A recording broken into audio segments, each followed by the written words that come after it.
Hey guys, and welcome back to Mask and Cowl. I'm Justin, that's Ben, and we're back here today ready to talk about some Supergirl. We have both seen Supergirl, so we're going to talk about that. Timestamps will be down below for anything else that we're talking about this episode. Going to talk about like some things and how that places among other movies, things like that. Some other stuff that we've been up to this week. And at the end, we'll round it off because we got going into 4th of July weekend. We'll do like a draft here with movies that we would like to watch around 4th of July, movies that are good, like 4th of July time watches and stuff like that. But before we go ahead and get started with Supergirl, let's go ahead and catch up. What you been up to, Ben? Not much. Well, actually, that's a lot. I've been up to a lot. I know I was on here last time to talk about Toy Story. Before that, I was in New Jersey for like 2 weeks.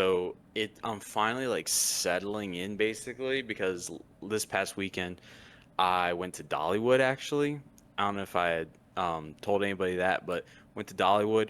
I meant to send to the group chat the Airbnb I was staring at. There's like a picture on the wall, and I swear it was like Kingpin's painting, but like vertical. It wasn't the It's just a horizontal big big. white.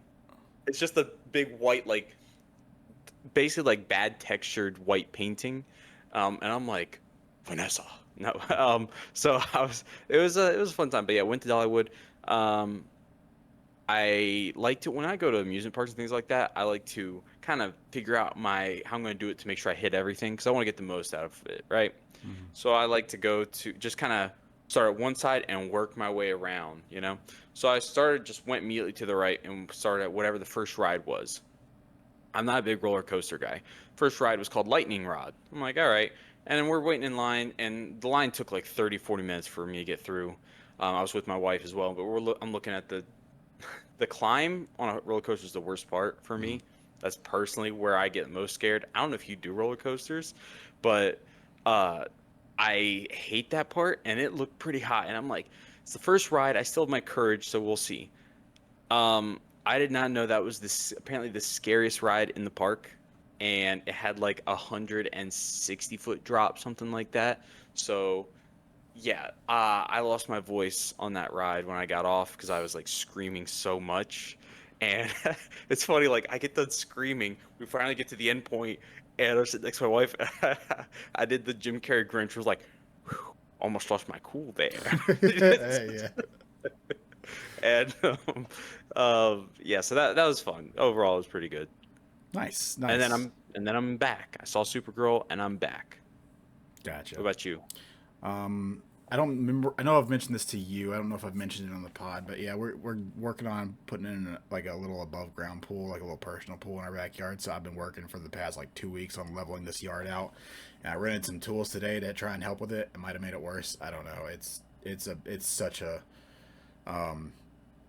like a laborious task leveling out a yard and everything and getting it flat and stuff like that. If you want to do it right, you know, and do a good job with it. So I've been working on that. Been extremely busy with that and work, and it's been hot lately. So I haven't had a ton of time for movies and stuff. I watched one thing on the extra. We'll talk about that. I finished Vox Machina season 4. You know that came out right after our last episode. Fantastic! I cannot wait for the last season. Were you gonna say something or not? I just remembered when you're talking another movie I watched that I gotta bring up. But anyway, go ahead. Okay. Sorry. No, good. And I watched one movie, so I'll talk about that briefly a little bit later. Besides Supergirl, obviously, and I have been playing games when I had time. Mostly, I've been playing on my Switch on my like breaks at work. Because I'll take my Switch and keep it in my car and go out to my car for my breaks and I'll play. And I've become obsessed lately with a game called Slay the Spire, which is a very just kind of chill roguelike, repeating you're building a deck of cards and fighting through your way through a dungeon with cards, and it's just really really fun. It's a really good gameplay loop. It's all gameplay. There's like not really any important story. I mean, I guess there probably is a little bit, but like, man, it's just a fun gameplay loop, and we know how I like those gameplay loops. But on the other hand, I did start Red Dead 2. Did you I get through the first chapter? Yes, I think I'm in the second or third now. I put like three, probably like at least 2 to 4 hours into it, something like that. I got through all the snow stuff. we're in the first town, or we're like camped right outside the first town, and I did one or two little quests. Valentine, I guess I think so. I want to say I think I did. Valentine. Yeah, I I think so.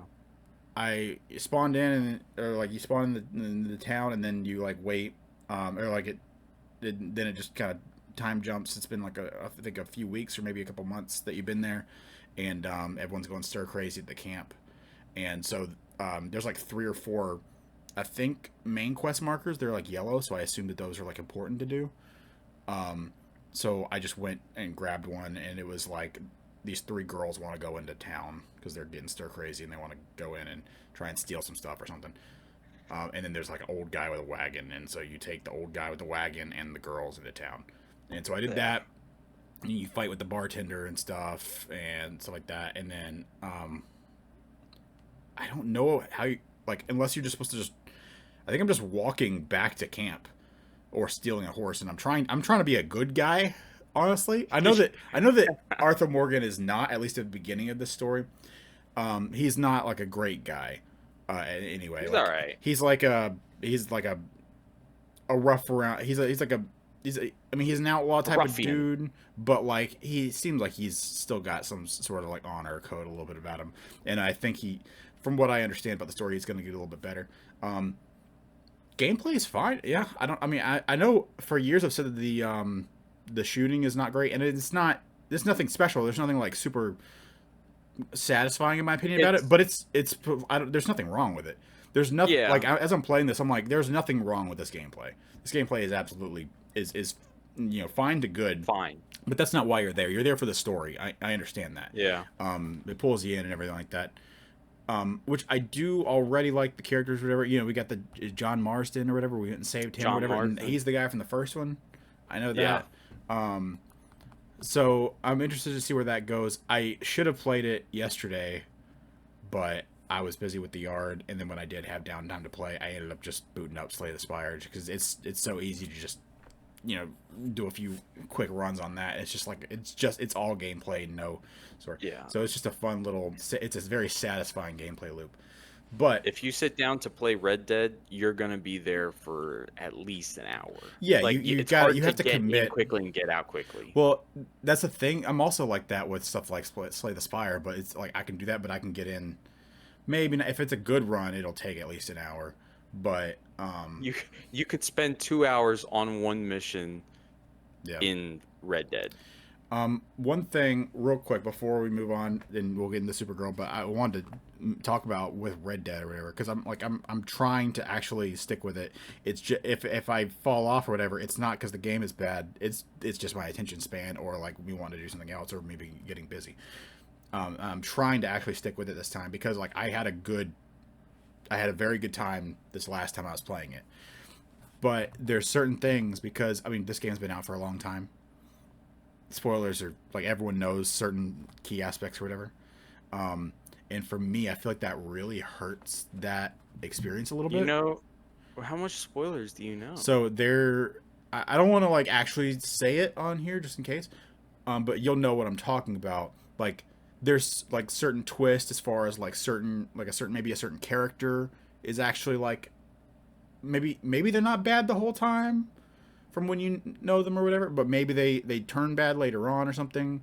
I'm trying to be vague about it, but also like I know that there is a character who there's a twist with about them being actually bad or whatever, or kind of. So I think I know who you're talking about. And it's the thing is, you're not going to know until you reach the end of the game. Not the end of the game, but like 80% of the game. But it's not how you're viewing it right now. How you're viewing it right now is not the correct view of it. I don't want to say anything about like just that little bit does kind of help me. Like if there's a possibility that it's not super, because I know I've started this game up. This is already the farthest I've played by like, I don't know, 30 minutes to an hour. If who you're talking about is who I'm thinking of, you're thinking about it wrong. Okay. Because like I don't know what came first, me trying to play this game for the first time or me knowing that spoiler, for instance. Yeah. But because of that, either way, I've always seen this character as like, oh, this guy's clearly, you know, um, like gonna be a bad guy or whatever. I don't know. He has bad guy vibes to me. But maybe I I'm just understand what wrong. you're saying. You're gonna enjoy it a lot more if you don't see it like that, and you I shouldn't don't know. see I it like can't that. help it is the thing. No, But I know, but even the thing not is, knowing this, I feel your like view it's of it is super not how it actually is. okay. Well, that gives me some hope about it. I really wish I kept waiting to play this game because I heard that either they were going to put it on Switch 2, which they might, or they were Don't do it going on to Switch. what? So don't play it on the Well, it'd just Switch be a lot 2. easier and more It'd be convenient easier, yeah. because I have access to that or whatever. But also, I have my PS5. I have PS5 Pro. And there's not a PS5 version of this, and I was just hoping that they would release a PS5, edition that could play at 60 frames per second. Which I'm not a 60 frames per second snob, but the more I play 60 frames per second, the more I do notice or like I'll prefer that, but I don't mind. You probably don't even know what I'm talking about because I didn't know for years what that was or whatever. And I still don't think it's a big No. deal. Well, Um, I do think Red Dead obviously visually is one of the best, like it most look beautiful it games does look ever great. made. It But there, runs a little bit this choppy. like when I first played it, I was like, this is incredible, and it's so weird how like I come back to it after like I don't know 6 to 8 years, and I play it again, It still and looks I'm good. like, it still looks great, but there are times I didn't notice where maybe there's a glitch with his foot or something like that, or that I That didn't stuff notice doesn't bother before. me. Like if like something is clipping Yeah, through or whatever. I just wish like and it doesn't look bad at all. I just wish it could run at 60 just because it would be a little bit smoother. But honestly, 30 is fine, and especially for this, for what this is. There's nothing wrong with this at all. Um, it's a good quality game. I'm still on the fence about stuff like GTA and whatever. I'm gonna get the new GTA when it comes out, and this will be my yeah. first GTA that I play with the the whole while people are playing it while it's relevant, I guess. I've played less GTA than Red Dead, and I've played like the first chapter of Red Dead like four times now. So um, it's good to finally get out of that and into something else. But yeah, I just keep picking up other stuff while I'm doing it.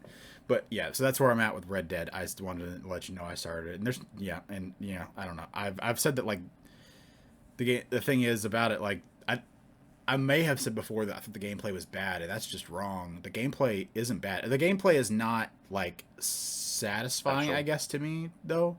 Is that it Mm, doesn't the okay. gameplay doesn't pull me in. The story I'm sure is great, and that's what I'm gonna try and stick with it for. And I understand that that's the draw. And to some people, I think the gameplay is I don't. There's nothing bad about the gameplay. So for some people who prefer this type of gameplay, I just like satisfying game loops, stuff that's just kind of Yeah. like just kind of you just rinsing and repeating the dopamine hits of good satisfying gameplay and stuff like that.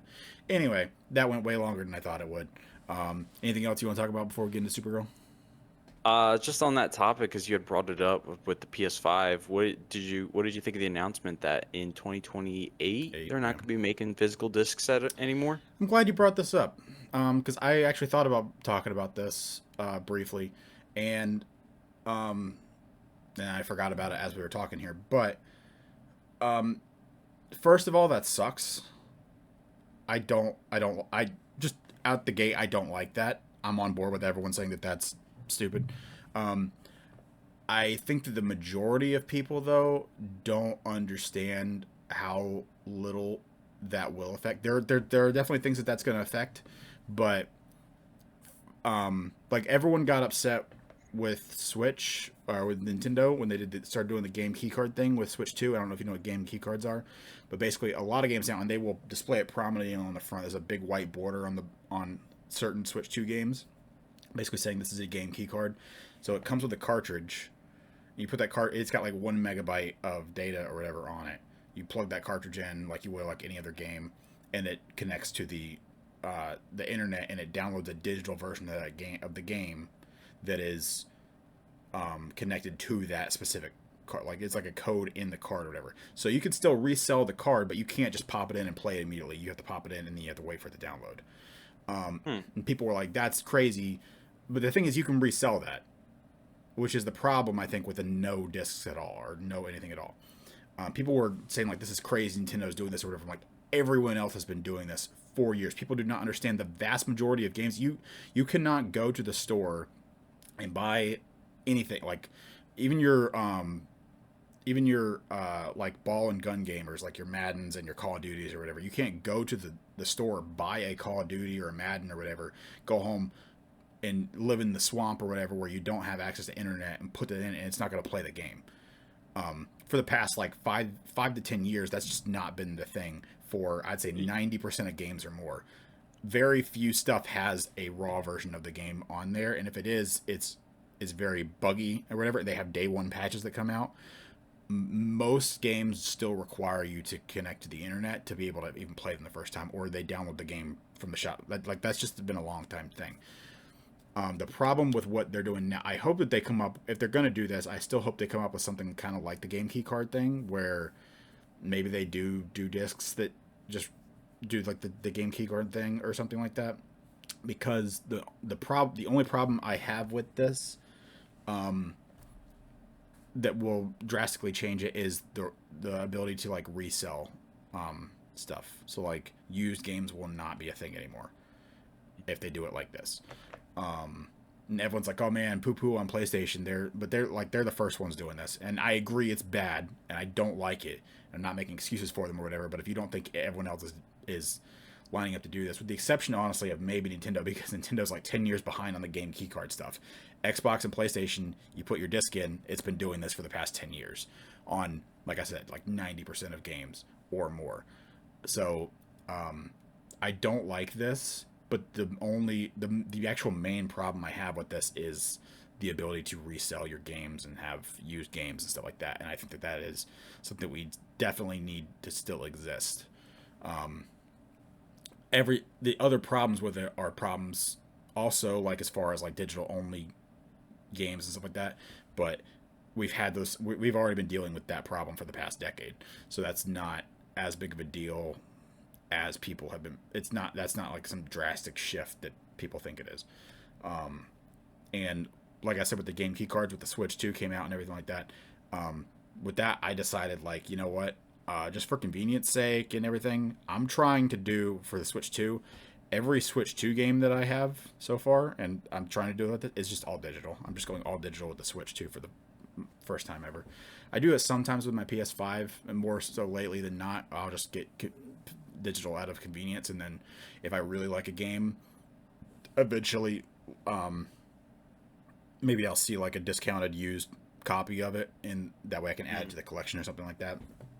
Like Night Rain was Elden Ring Night Rain was a budget game. It was like $40, I think. I bought that and I liked it so much that I bought the deluxe edition digital after I had bought just the standard and physical and played it for a while. But that way I can lend out my physical one or whatever, or use it on two consoles at the same time, stuff like that.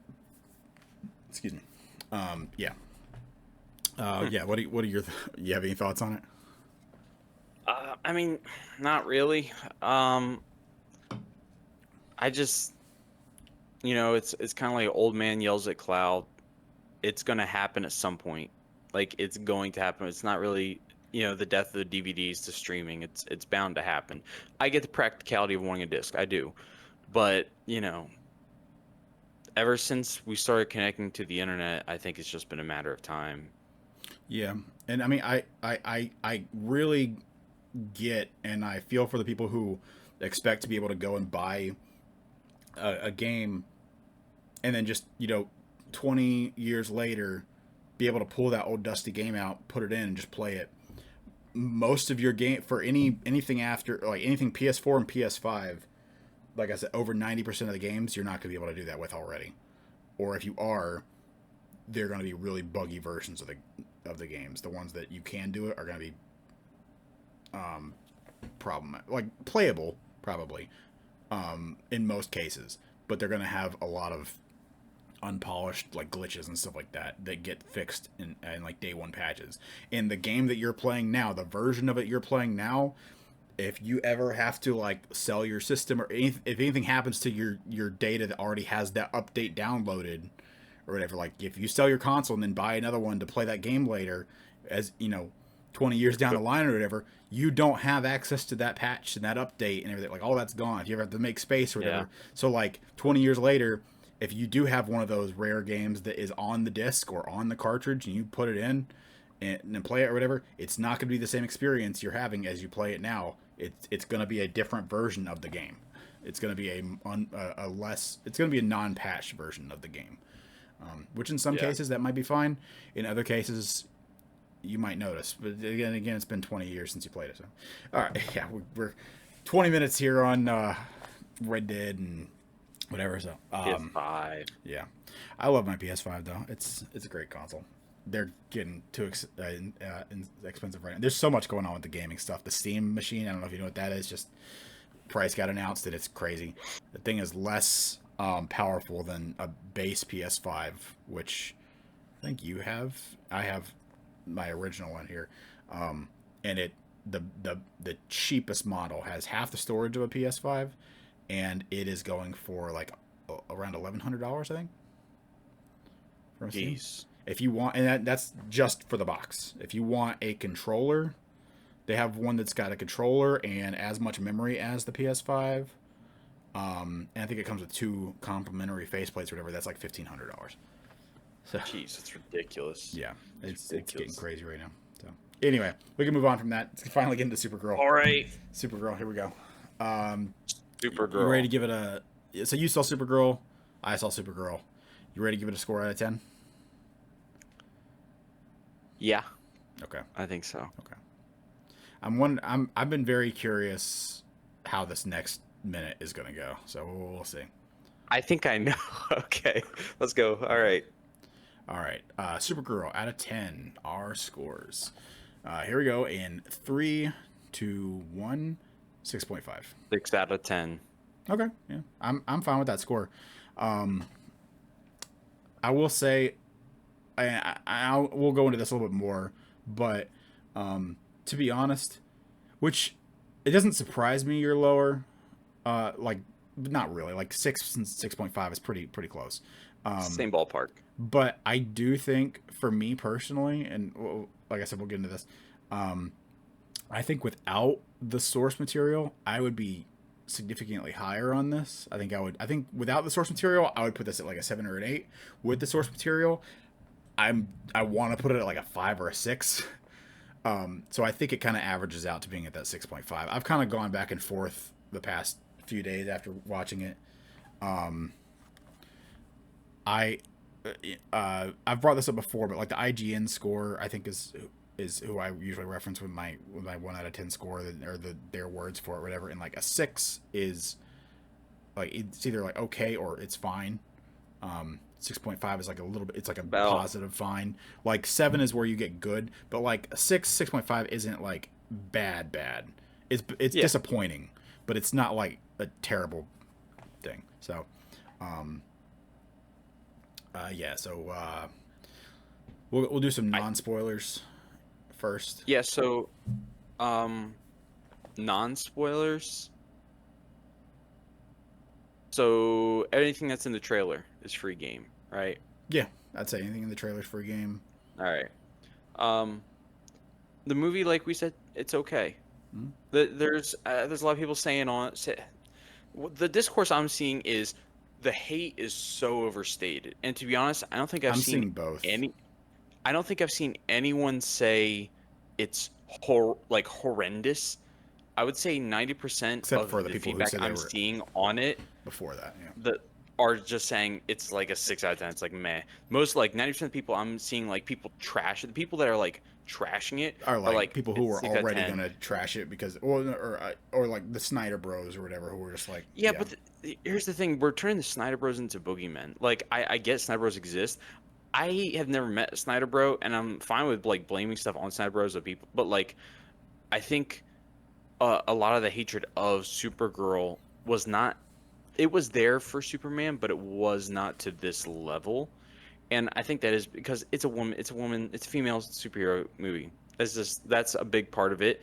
And in the trailers, they made her seem all kind of like punk rock and, very like, empowered woman type deal, which is fine. Well, she's But it Supergirl. turns off a lot of the fan base. It's fine, yeah. She is an empowered female. She's supposed to be, but like what I'm talking about, like like an attitude and things like that in the trailers that a lot of people weren't really vibing with, and it made it polarizing. But I've seen, I, I've seen a few people say 8 out of 10. I loved it. I'm like, what are you watching? Like, and then I've seen people say like the hate for this movie is uncalled for, and I do think I heard some people say let's not settle for meh, and I agree, I but agree. like Yeah, I would agree with that. it's not bad. It's not horrible. And I haven't seen anybody say it's a 2 or 4 out of 10. Most people I've seen have been like 6 out of 10. It's basically the consensus I've gotten, and that's where I settled. Does this? Uh, I guess I should wait until the end of before we get into spoilers. I have a question about it. But before I get to that, I'll do kind of like what you just did and give my general thoughts on it. I got a question before we hit spoilers after you do your thing, because you go ahead. I wonder if it's the same question. So I think that certain performances are really good. I still like her That was, a that lot was my as it. question. Okay. How did you like Millie Alcock as Supergirl? I like her. I think she's fine. Like I have no problem. I really don't know who else I would rather have. Like I said, I liked her in House of the Dragon. I like her Yeah. in general as an actor from the very little I've seen of her at this point. The only problems I have with her portrayal are not her; they're That's very script related, It's very which interesting. we'll get into in spoilers. And a lot of that is in contrast to the book. Um, Can I say one other thing, because I see this as a common critique of the movie, and I think it is very unfair. Is a lot of people are saying this movie, it sucks because the villain is just horrible, and I don't think that's right either. I We can don't talk about either. I that think he more. makes some inconsistent. There's some inconsistencies with him that are like just plot contrivances, but that's just gonna be in any movie, especially a superhero movie. But um, I don't think he's that bad. There is there is certain like I found him actually like kind of funny weirdly enough. There's certain scenes like where like profiles or whatever where he turns whatever and like it's the Michael Scott meme. Like he looks like the Michael Scott meme where he's like type of thing like yeah, like that face, like the way that his head is shaped and everything like that. Um I'm gonna try and find it. I don't know if I'm gonna be able to be honest, Yeah. with editing or whatever. But I will try to put them up now if I can find them. If not, sorry. But um, there's a scene on the after he talks after he has like a confrontation with Ruthie, and he's leaving the room, and he like turns back at her or whatever, and there's like a side profile. I was like, I have to check after this. Is this Steve Carell? Because that 100% looks like Michael Scott. Like I don't see that at all, but that's yeah, hilarious. I'll see if I can find it. I don't know if I can or not. It's gonna be very niche, but uh, it's another thing of like, hey, the comics did it better. Um, I like there's a lot that I want to talk about in spoilers as far as like differences between them and stuff like that. Um, but I also like I said, to be honest, if I didn't have uh the comic that I had just recently read and really You liked, think you'd like? I think I would like it more. Maybe not an 8, but like probably a 7, 7.5. Because like it didn't like the whole time all I my problems were coming from comparing it to it. Um, I I would I think I would be higher. I don't know. It's hard to say because there's definite problems. Yeah, Um, I think I'm a harsh critic. Yeah, you get hung up on very specific things. yes, I do. Uh, and there's nothing wrong with that. One of the most popular superhero movies, of the last 10 years, I very much hate for a specific hang up. Um, and we'll talk about that in probably like 2 weeks. But I think in general, I'm more harsh on the actual arrangement of the movie. Um, this one, I will say, there's no direction. Like, there's no. When I got out of the theater and I'm talking with my wife, I'm like, who was this movie for? Like, very much. I'm like, I don't know who. Like, there was no like character really development. There was no victory for anybody. There's no now this person is this. Like, there was no development of like Supergirl in this, and it was just very. And also, I will say, like, the movie could have been improved by like half a point at least, maybe a whole point, if they knew how to edit. Like, listen, I suck at editing. I'll be first to admit I'm not an editor, but I don't think I've seen worse transitions as glaring as I did in this movie in terms of we want to get to this scene. How do we get there? And it's just like, well, let's just do this. And Yeah. I'm like, that Yeah, you're makes right. no sense. Why would we do that? Or like, why did we skip all of this? That would have been a very tense situation. You know, Toy Story 5 did that a little bit too, where I'm like, I wanted to see that. That would have been like a very intense situation that had me on the edge of my seat. But like, now, why did we skip through that? I don't know. It was just like the director seemed very, I don't know what else he's done, but I was just like, this looks very much like an amateur job to me. Yeah, I could definitely like agree and see what you're saying about the editing and kind of the choppiness, especially with transitions and stuff like that. Yeah, no problem with what you said. I agree and recognize some of that stuff. Um, there's a lot that I want to talk about it specifically, but we'll get to that in spoilers. I guess before we get into that, the one question I did have though is does this change how you feel, or like how does this affect how you feel about the DCU going forward? So I have a movie to talk about. I rewatched Superman, and we're gonna, I think, talk about that very briefly after the Supergirl talk. Um, to be honest, I am not, like I said, I'm not a Snyder bro. I'm not a Snyder snob. I'm also not a misogynist. Uh, I don't hate things Sure about just that? to hate. Are you sure about Um, that? Yeah. I but I saw certain signs in Superman, and there's a lot of people boarding the James Gunn train. And I like James Gunn. I like a lot of his movies. But I think starting with Guardians 3, there was a trend of kind of like sloppiness a little bit in his work. Things were as tidy, I noticed. And I think the slate that when it was announced and everybody's like, "Oh my gosh, this is what we wanted from Marvel. We want, you know, like a horror movie here. We want a comedy here. We want a TV show here." Like they James Gunn knows what he's doing. And I'm like, "I'm sorry, but the DC should not start with Superman, Supergirl, and Clayface. Like, we don't even have Batman casted yet, and we're gonna have a Clayface movie released. Yeah, That's stupid. I That's yeah, stupid." I agree with you and disagree with a lot of people I've been seeing. They're like they're just all over the place doing all this crazy stuff, and I'm like I kind of want it all to make sense. Yeah. I want it to all feel the same, and I'm very worried with the different. They're Um, making the same mistake DC already made, but in a different way. The thing is, Marvel showed a formula. DC was so impatient. They're like, we don't want to do like origin movies for each hero and then do Justice League. We want to do maybe our biggest hero and then Justice League, and then we'll do origin movies. And it's like, it doesn't work like that. We don't care about them in Justice League if we don't know who they are.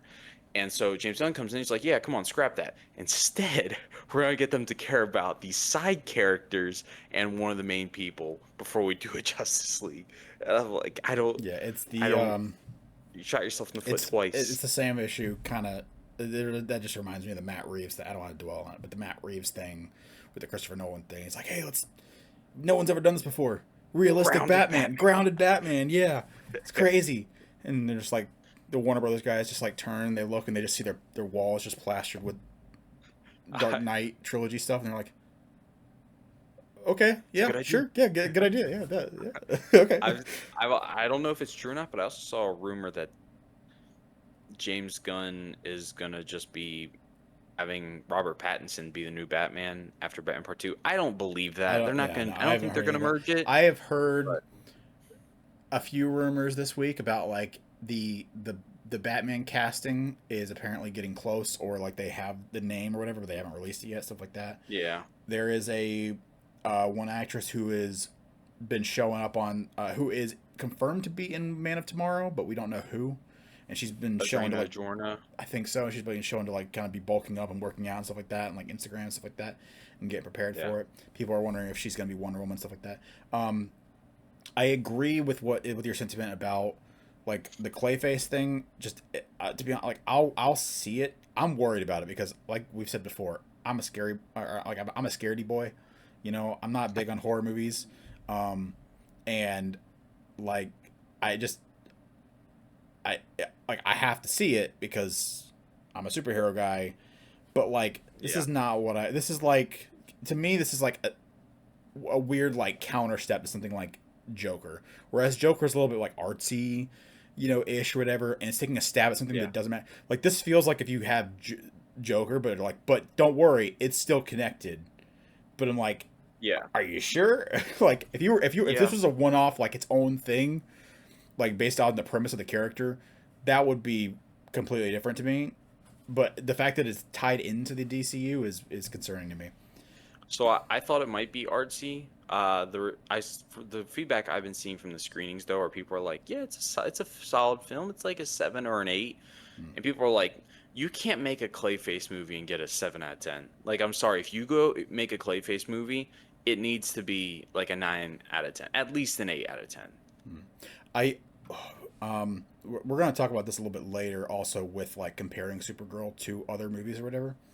But I've also seen and I do agree with the sentiment of some people who have said that like when you compare the start of the DCU to the start of the MCU, it's it's actually pretty well so far with the first two for instance, it's pretty like comparable. I think Iron Man 1 is better than Superman, but like those are both good movies. And then you got Incredible Hulk and stuff, and like I don't want to spoil anything, so we'll talk about that later.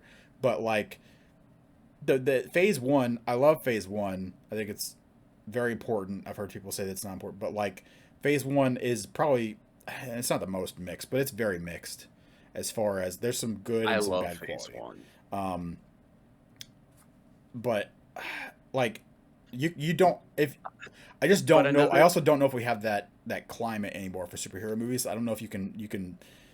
I'm but worried that the you can't find your stride because like the MCU didn't find its stride out the gate. Like Iron Man was great. Incredible Hulk was I enjoy it. It's fun. It's a fun movie.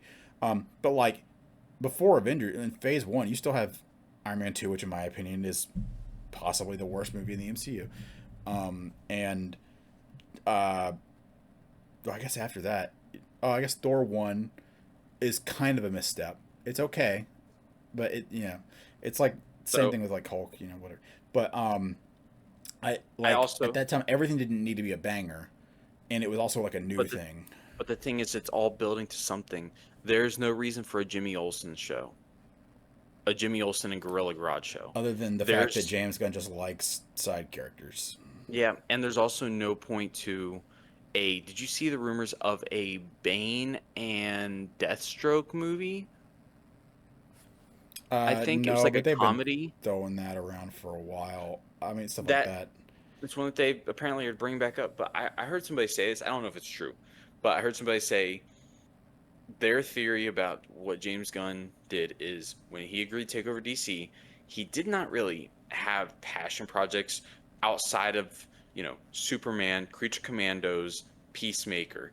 And so when he introduced the big slate that he had, he put a ton of stuff up there because he's like, listen, I'll put 10 things up there because I know I'll be able to make the three I want to make if I put like, oh yeah, but we got all this stuff. But he's like, if he had just put like, oh, here's my first three options or whatever that I want to put out there. People have been like, absolutely not. I don't care about this. Why would I care about Creature Commandos? So being like, Creature Commandos is gonna, tie into Superman, which then tie into this and that. And I'm like, yeah, I mean, it kind of makes sense. I'm not sky is falling with the DCU. A lot of people are. Um, I will say something about this movie is, I heard somebody say I think it was the Escape Pod. They're like, the thing is, this movie is not good enough for us to stand and defend it like we Like did they do with for Superman, yeah. Superman.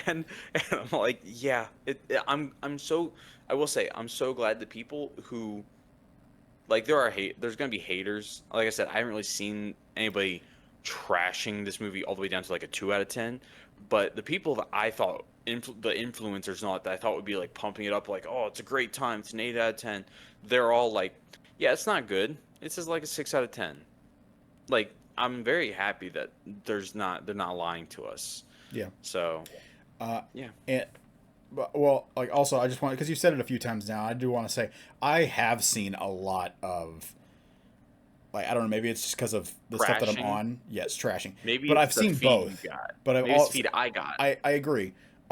But I have seen like the both polar opposites every day. Like as I'm scrolling, whether it's like Reddit or Facebook or whatever, I am constantly seeing like two or three posts that are like I don't know why people were hating on this. This movie's great. This is like a 8 out of 10. Blah blah blah. Like all, and they just have like a long paragraph full of stuff or whatever, and then they just have a picture that's always like a picture of an example of someone hating on it or whatever.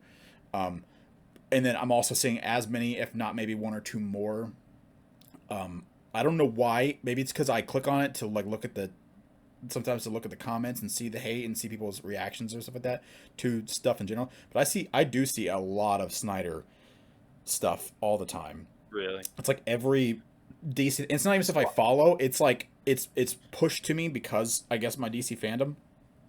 So I There's so see a many like lot of fan accounts and stuff like that for Snyder and then DC and then just like comic booky stuff or whatever that are just major hardcore like this week WB is gonna sell to Netflix and we're bringing the Snyder Cut back and it's always like super flamboyant like hey it's always got like really terrible like AI pictures there of like either like James Gunn just eating like a pile of poop or something as he's crying or like a bunch of like they'll take pictures of like people at like actual like riots or like marches or whatever and like they've AI'd like all the posters instead of being whatever the cultural event is or yeah. whatever it's all just Snyder cut stuff and it's just it's absolutely like I it so makes me like the Snyder stuff less, but not really. Like I could I separate those, see but I'm like I do it's see they're just exhausting. I do see Snyder fans like saying they wish like reasons why they like the Snyderverse better. But when I say like trash, I don't see anybody talking about Supergirl as in like this movie's a 2 out of 10. This movie sucks. This is horrendous. That's what I was talking about. Like Snyder, I'll see Snyder fans on Twitter, but like I haven't encountered the outrage by them. Me personally, it could just be my feed. I don't know, but um, had something else to talk about. You're talking about the oh, but what I did see before the movie came out was the Millie Alcock hate, and that to me was It's way so too far. stupid. I Like don't it was like disgusting. and I swear, it's really annoying and just frustrating. I don't want to say it is creepy, but like I feel like there's got to be another word for it or whatever. But like I'm really starting to just really hate Snyder Bros, man. And I'm not trying to be the Snyder Bro hater, dude, because I think the Snyder stuff is fine overall. Like I'm fine with the product or whatever, but the people Yeah, they're just like they all like you go in the comments and they're like we should have had this, and it's just always AI generated photos of Sydney Sweeney as Supergirl. It's like I don't want Sydney Sweeney being Supergirl. It doesn't matter. It doesn't work. It's so like if she had been cast, fine. she's more Power Girl. Yes, but I just for one thing, well, okay, I don't want to say that. Yeah, I don't want to say it. I was gonna say that like I think I'll say it, but I'll say that I'm wrong because I haven't seen enough. But the few projects of Sydney Sweeney's I have seen compared to the two I have seen of Millie Alcock, I think the acting in the two I've seen from Millie Alcock are way better than Sydney Sweeney. But I haven't seen Sydney enough. Sweeney's not a good actress. I'm Okay, gonna help you out there. She's bad. okay. She's bad She at was in White Lotus, and she was the worst character that season. She was. I've seen her in Madam Web, which is not by any means like gonna be the standard for her thing. Yeah, I haven't watched she's bad in Euphoria. that. I haven't watched anything else that she might be better in. I feel like I've seen her in one or two Um, other things, but I don't remember. Anyone But You, horrible. Okay, yeah, I didn't watch that one. So yeah, Yeah, okay. Well, we can get that's into, but Lobo's also a pretty good character in the yeah, movie. yeah, bring it back. Yeah, I Lobo's a thought pretty Lobo good was character. fine. I was Yeah, fine with him. I was a little, I I was was expecting more. Everyone's like Lobo is so great in this movie. Millie Alcock is great, yeah, and I I was was like, kind of whelmed. I was whelmed. I was like, this is you hit the bar, but you didn't really. I'm like, it's whatever. Let us Also, know I if you feel get like that reference, by the way. I feel like he's also, um, I don't know. Maybe it's to what you're talking about, the lighting or whatever. Like every scene he's in, for some reason, it's like just around him is just dark. Maybe that's a Lobo thing. I don't think so, but it's just he's just hard to see. I don't Yeah, know. he did have the fun. We're gonna talk about it, I think, in spoilers, but he did have the funniest scene in the movie for me. I don't even remember. But it's been Well, like I'll a say it in week. the spoilers. It's been a week since But I've seen this movie. is there anything else we should mention? If you go to see a movie, this is a helpful spoiler. Nothing to the plot. If you don't have to skip forward for this. Don't stay through the credits. There's no post-credit scene. Yeah, I always just Google that while I'm. Yeah, I googled it as well and saw there's nothing. I'm like, what are we doing? Um, Yeah, I what a don't way to know. I kill a feel fight. like if you're gonna do something like if the movie itself was like great, if you're just like that's it, that's all I needed. I just needed the 1 hour 45 minutes to make my magnum opus. There you go. It's there. It's great. I don't need the extra credit. And then I'm like, okay, cool. But I'm like, I if think you're a subpar movie that's setting up a universe, then sure. it's so much like we're too good for that. We don't need to do that. We're not Marvel. We're not gimmicky. And it's just like, all right, fine. So yeah. Uh, Anything else? There, a lot of people are referencing a needle drop moment. I'm sure we'll talk about it in the spoilers. It was not nearly as bad No, it's not as I nearly as thought it bad was as gonna people be. are making it That out one to I'm be. seeing a lot of hate for. That I'm like, it's not that bad, guys. Chill out. Yeah, so we'll go ahead. We're already kind of running along here with a lot more to talk about. So we'll go Spoilers. ahead and get into spoilers. Um, Movie sucks. I'm kidding.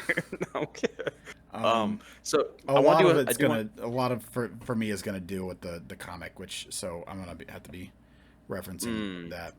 So for me, first thing I want to touch on though for me is Millie Alcock because it's a very divisive performance for me because I'm watching it and I'll be honest, the first 10 minutes I was not digging the movie. I was not like, and her performance especially, I was like, it could be, the script's not great, but I was kind of in my mind every time she would deliver like a quick one-liner, or some kind of like, like, oops, sorry about that, something stuff like that are supposed to like make you a little, get a little chuckle out of you or something like that. Anytime she would say something funny like that, there was nothing, and I'm like, I don't know if it's her, if it's the script, and I would just picture in my mind if someone else said it, like a Ryan Reynolds or something like that. And I'm like, I think I would chuckle a little bit. So I was like, so I don't know if that's really her area of expertise. The lines are not good. It's not entirely her fault. The Mhm. script sucks. But I tell you what, the acting by her in serious moments, like on Krypton, the Krypton moments with her are phenomenal. Oh, Phenomenal. Like, the Krypton stuff is the best she's, part of this movie. yeah, Yeah, for sure. yep. Um, And so that was my point for her, is just like certain aspects of Supergirl that they tapped into. I didn't think it works for her. Other areas I think can be tapped into that would very much work for her. And I think people are kind of overcompensating for the pre-movie hate for Millie, and they're saying Millie kills it. Millie's great in this. This movie's not her fault. I And think I'm like, there is some let's of that. not. Yeah. Yeah, I'm like, let's not overcorrect. Like, it's not her. I agree, it's not her fault, but she did not do much to help this. You can highlight the Krypton performances where she was fantastic, but the Supergirl performance itself, I was kind of like, it wasn't bad, but it wasn't great. I like I said before, I've seen her in this and I've seen her in House of the Dragon. I think that the very more serious tone stuff really works. She's much better at that stuff when she has to be almost this plucky kind of character, Yeah. cartoony-ish character. I don't. But again, I don't. That might part of that might be the script, or maybe if the script was written better, Yeah. she'd have better stuff to work with, maybe. But like when she's given like kind of more of a serious tone, she can really hit that good. So, like I said, my a lot of my problems are going to come from the source material now after reading it. And to be clear, I want to say there is some weird, wacky stuff in the comic that did not need to be in this movie, and I'm fine with that stuff being out of it. But my number one, the biggest, I have two major issues with it, like 1.5 major issues that are big pivots, big differences from the way it's portrayed in the comic. Before reading this comic, most of my, like all of my Supergirl knowledge was from like a handful of DC animated movies from back in the day, like Superman, Batman, Apocalypse, or whatever. Supergirl has always been, at least for me, like a more rougher, a little bit more like rebellious or whatever. Very teenager, very angsty teenager. So the trailers didn't make me worried about that. I was already expecting that kind of going in, that she was going to be kind of a broody, rebellious kind of teenage archetype thing, because in Justice League Unlimited, she was that way. In the Superman animated series, she was that way. Like, slightly different, but like that general archetype that they were going for in this was there. So that didn't hit me. That wasn't set up to hit me that hard. Excuse me, until I read the comic. In the comic, she, still like curses a good amount and stuff like that, and she's kind of a bad influence that way on the stuff. And like the comic, like we see her at the bar at the beginning of this movie, and it's like her 23rd birthday. I think they made it so that the ages were accurate to the actors in this. Yeah. But in the comic, it's her 21st birthday. So she's like just trying to celebrate and whatever. But she's just kind of passed out in a corner, drunk or whatever, and that's where Ruthie finds her or whatever. So that's like the only time we ever see her not composed, really, in the comic. In the story is like where she's just the purpose of her being there that day is to let loose. After that, and she's got the trench coat on, but underneath she's got the Supergirl suit on. That's just like what she wears all the time. Yeah, she doesn't wear it much in this. And then when after that day is over, she's going back to her ship or whatever. She's just ready to get back to it or whatever. And then once the stuff happens with Krim and Crypto and everything, and she ends up going on this adventure or whatever, like I think she's not even wearing maybe she's wearing the trench coat for a little bit longer. I don't think so though. But like she's basically like hung over for a little while, but she's getting better as they get closer to a yellow sun and whatnot. And but she'll curse and stuff like that. But she's always putting on that very dignified, I'm Supergirl. I have an air about me. I have a reputation. I have my cousin's reputation to uphold. Like she's very proper while being, still like kind of young, and she'll throw in like a curse word here and there and stuff like that. But in here it's like that's the way she is the whole time. So I'm conflicted about that because I really but if anything, like I'm saying, that was kind of a change for me in the comic because I'm used to her being kind of a flawed teenage archetype most of the time. The fact that she was so stoic in that, like, and it's a big recurring theme, because one thing I think that this movie like absolutely dropped the ball on was how the narrative was told and everything like that. If they had done it like the book, the entire book, with the exception, there's times where characters are talking or whatever, the entire thing is narrated to you from Ruthie's perspective, and she has like this Shakespearean accent and stuff like that, or not accent, but like she has a very specific way of talking. It's very proper and very Shakespearean, like very old Englishy and everything like that. And she is describing to you, and there's times where you get hints at that she's telling the story years later, because she's telling it to you in like the past tense or whatever, and she's describing it to you, so you are seeing everything from her perspective. Yeah. And I think that if the movie had done that, where you are in this like naive girl's head and you're seeing everything from her perspective or whatever, and she's telling you the story or whatever, that would have made the ending a lot harder because of the way they end the book.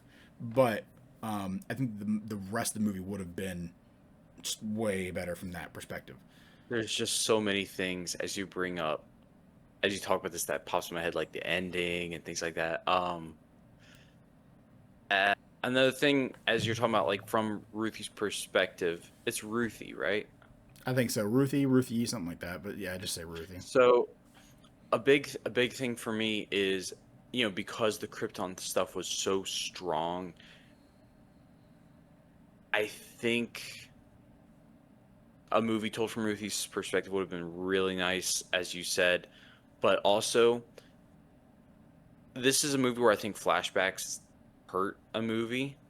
Um, I know you've often said that you don't like flashbacks that much. Like you prefer a linear story, not time jumps It usually. depends. Yeah. Things like that. You were okay with it with Project Hail Mary, but usually you said you don't really care much for it. I think this one would have benefited a lot if you just told us the linear story with the Krypton stuff in the beginning, so we know I've heard that. we Like feel we we feel the feel for the connection with character, crypto. and the crypto connection, yes, but more like understanding why she is so depressed in the beginning, because it's not like we know why.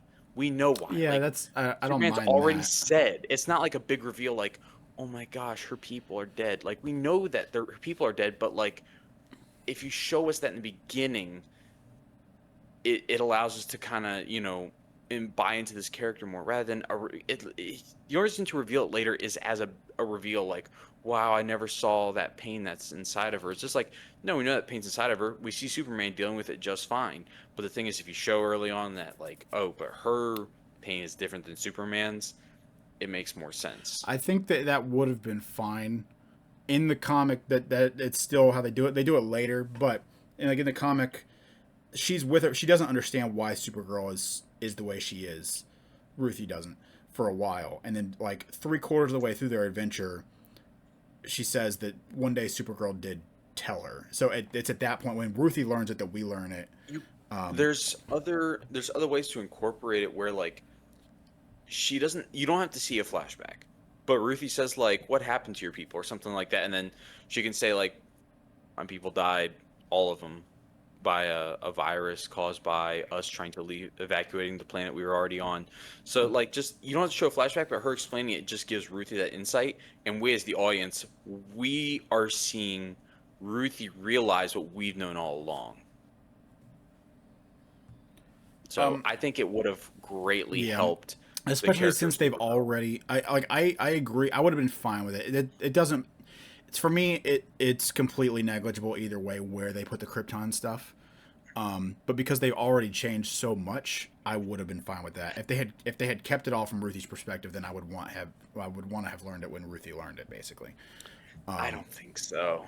I think I don't know. Well, another thing from Ruthie's perspective, the beginning of the movie, I immediately Man, yeah, I immediately knew this movie was I was not gonna like this movie when her family dies because her brother jumps out to scare it's her. so stupid. It's so I was stupid. like, what are we doing, guys? This is really what we're doing for real. It was so stupid because it Yeah, looked like Krem was gonna let them. He probably was gonna kill him. He probably was. maybe.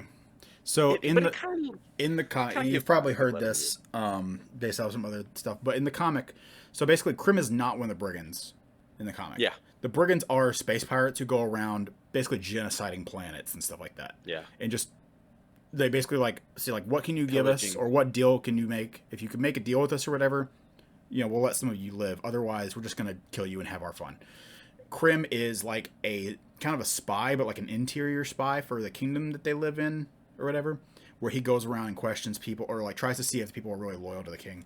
So basically, he comes over to their house, or they he meets them and they don't know that he's this, but they maybe suspect. I don't know, but they. He comes to their house for dinner or whatever, or it's just like a stranger that comes to their house for dinner. The dad invites him to dinner, and everything goes good, and then he goes to like, take the guy out to the outs of the property or whatever. And while they're there or on their way or whatever, Krim does his testing, and he makes like a slight joke about the king, like a little bit irreverent joke about the king to see how the guy reacts. And the guy's like, no. And I think it's implied that the king is probably a little unjust, but the guy's like, no, do not talk about my king like that. Apologize right now. Get off my property. All that stuff. Like, basically, he passes the test, and Krim's like, I don't like the way he talked back to me about it. It's just like that. Your job is to check for these guys or whatever. But like Krim is clearly like a sociopath or a psychopath, whatever. Yeah. So he's just like, who does this guy think he is? And so he has these two very nice swords. The dad, they're rock farmers. They literally farm rocks. That's what they do. And so Krim pulls out his very nice sword, and he kills the dad right there. And you don't find out the reason until later, but that is why Krim kills him or whatever. And Ruthie finds the body or whatever, and she's just obsessed with the revenge and everything. But also, like, she's like, this is an amazing sword.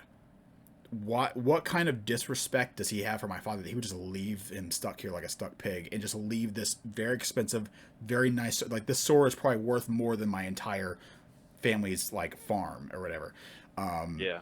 And she is basically, that's where she made Supergirl. She takes the sword, and it's like a pact thing for her now. And she's like, she's offering it to people. She's like, I will give you the sword as payment if you help me track down this guy so I can confront him and kill him or whatever like that. And then you can have the sword as payment. It's very good material or craft, all that stuff.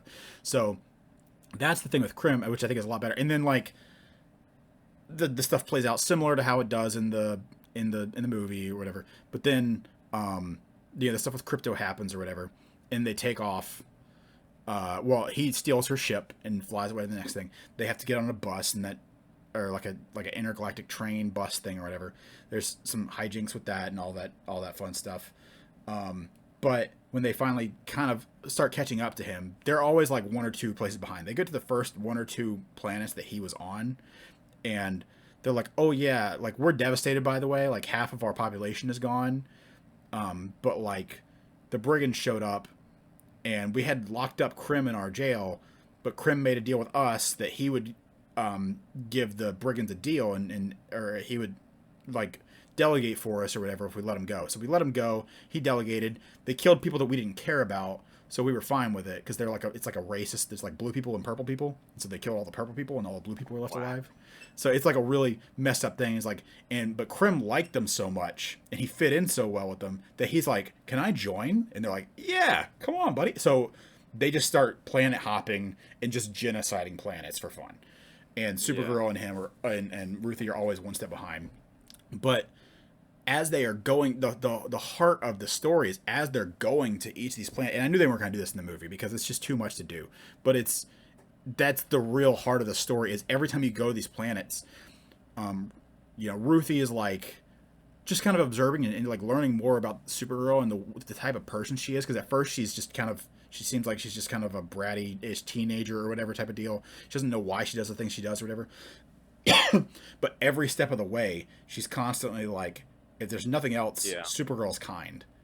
And she's just like, her biggest power, the one thing that she's just the most powerful in or whatever, it's just that she's just kind. And it's like she finds this one guy who's digging mass grave. He's like digging graves. He's got like 5 or 10 graves dug, and he's got like hundreds of thousands to go because like half of his planet is gone or killed or whatever. And he's like an old feeble dude. And he's like, my daughter or my wife or whatever is one of these, and I want to make a special one for her or whatever. And she's like, how many do you have left? And he's like, oh, he tells her with like a generic number or whatever, and says that he wants a special one for his daughter or something.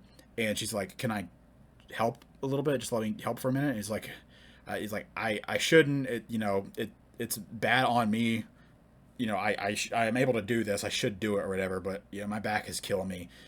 So, and like, she talks him into it, and then she just super speeds, and like the entire, like, this huge open, like, miles of field is just, there's just hundreds of thousands of graves in like the blink of an eye. And she comes back and she's like, and I made a special one.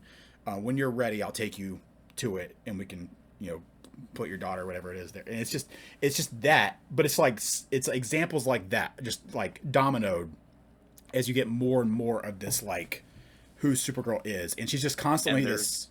there's no examples in the movie. No, but the thing is, it's like you have but like it wouldn't work for the movie also because they changed something so drastically. The thing is, it's this huge twist at the end.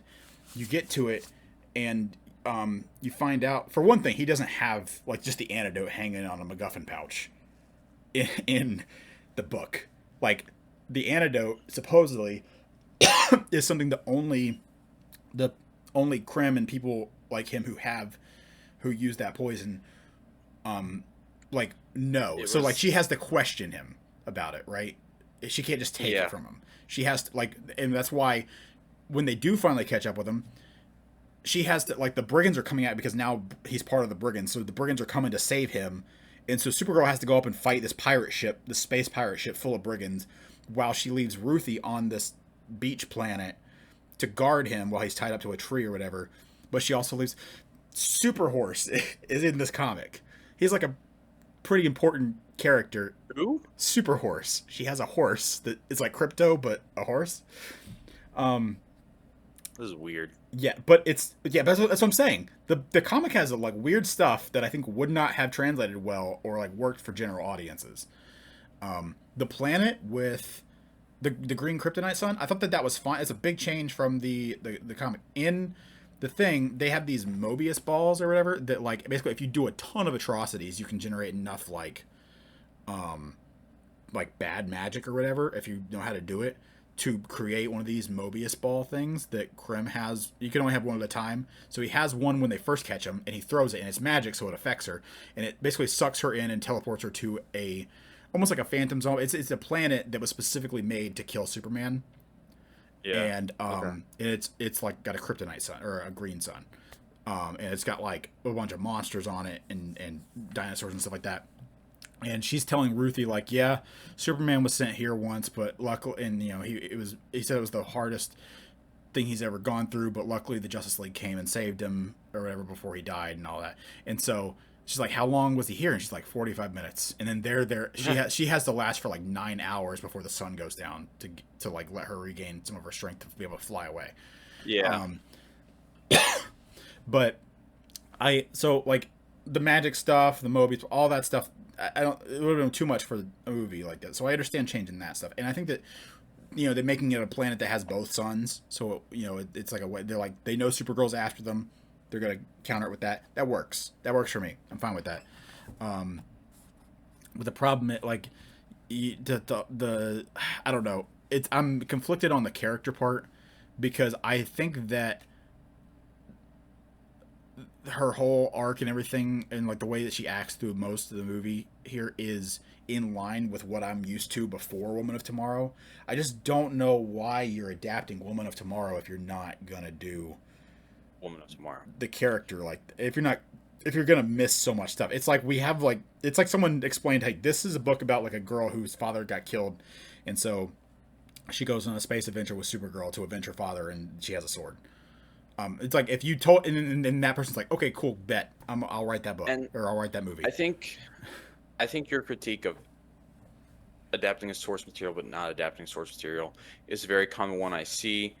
I obviously did not read the source material, so my critiques are more as a movie and things I'm like, I think this is just bad. Some things I have, I'm like, I just makes me dislike certain decisions even more. The Krypton scenes, this movie made me dislike the change to Superman's parents even more. Where it's like, oh, there goes, you know, Jor-El's son going to go rule the earth. It didn't make me dislike it, but it made I've just always disliked that change, to be honest. Like, yeah, I always did too. And especially since I feel like they do it so, and I'm glad that they do it for her. Because it's such a good, it's like one of the few good things about, like really good things about this is the whole like the mother telling her be good, and so she's like got that in her, and by the end she's like kind of accepted that, and she's like, okay, I'm going to follow in my cousin's footsteps and be good. So this is the problem of where I said like there's no message or character development throughout. Like there was no journey she went on. I thought by the way that we had talked before I saw it, where you said, she kind of starts out as that, punk rock girl, and then by the end, she is like fully embracing the Yep. Supergirl mantra. And so I'm expecting like who she is. She was, Which, to be honest, to be she clear, was never is that what they bad. do. They're like, it's like someone gave them bullet points and they're like, okay, this is the script. Is the bullet It's points. like they There's like just no, kept the bullet points. yeah, They did exactly, not. exactly, yeah, Yes, yeah. 100%. Yeah, There no, was I no agree. sub points of how to get there. So like, Yes, it's to like, be honest, she was not as bad of a person in the beginning as I expected.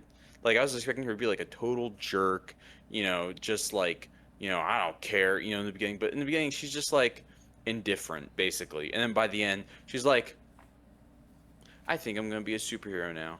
And I'm like, I don't know.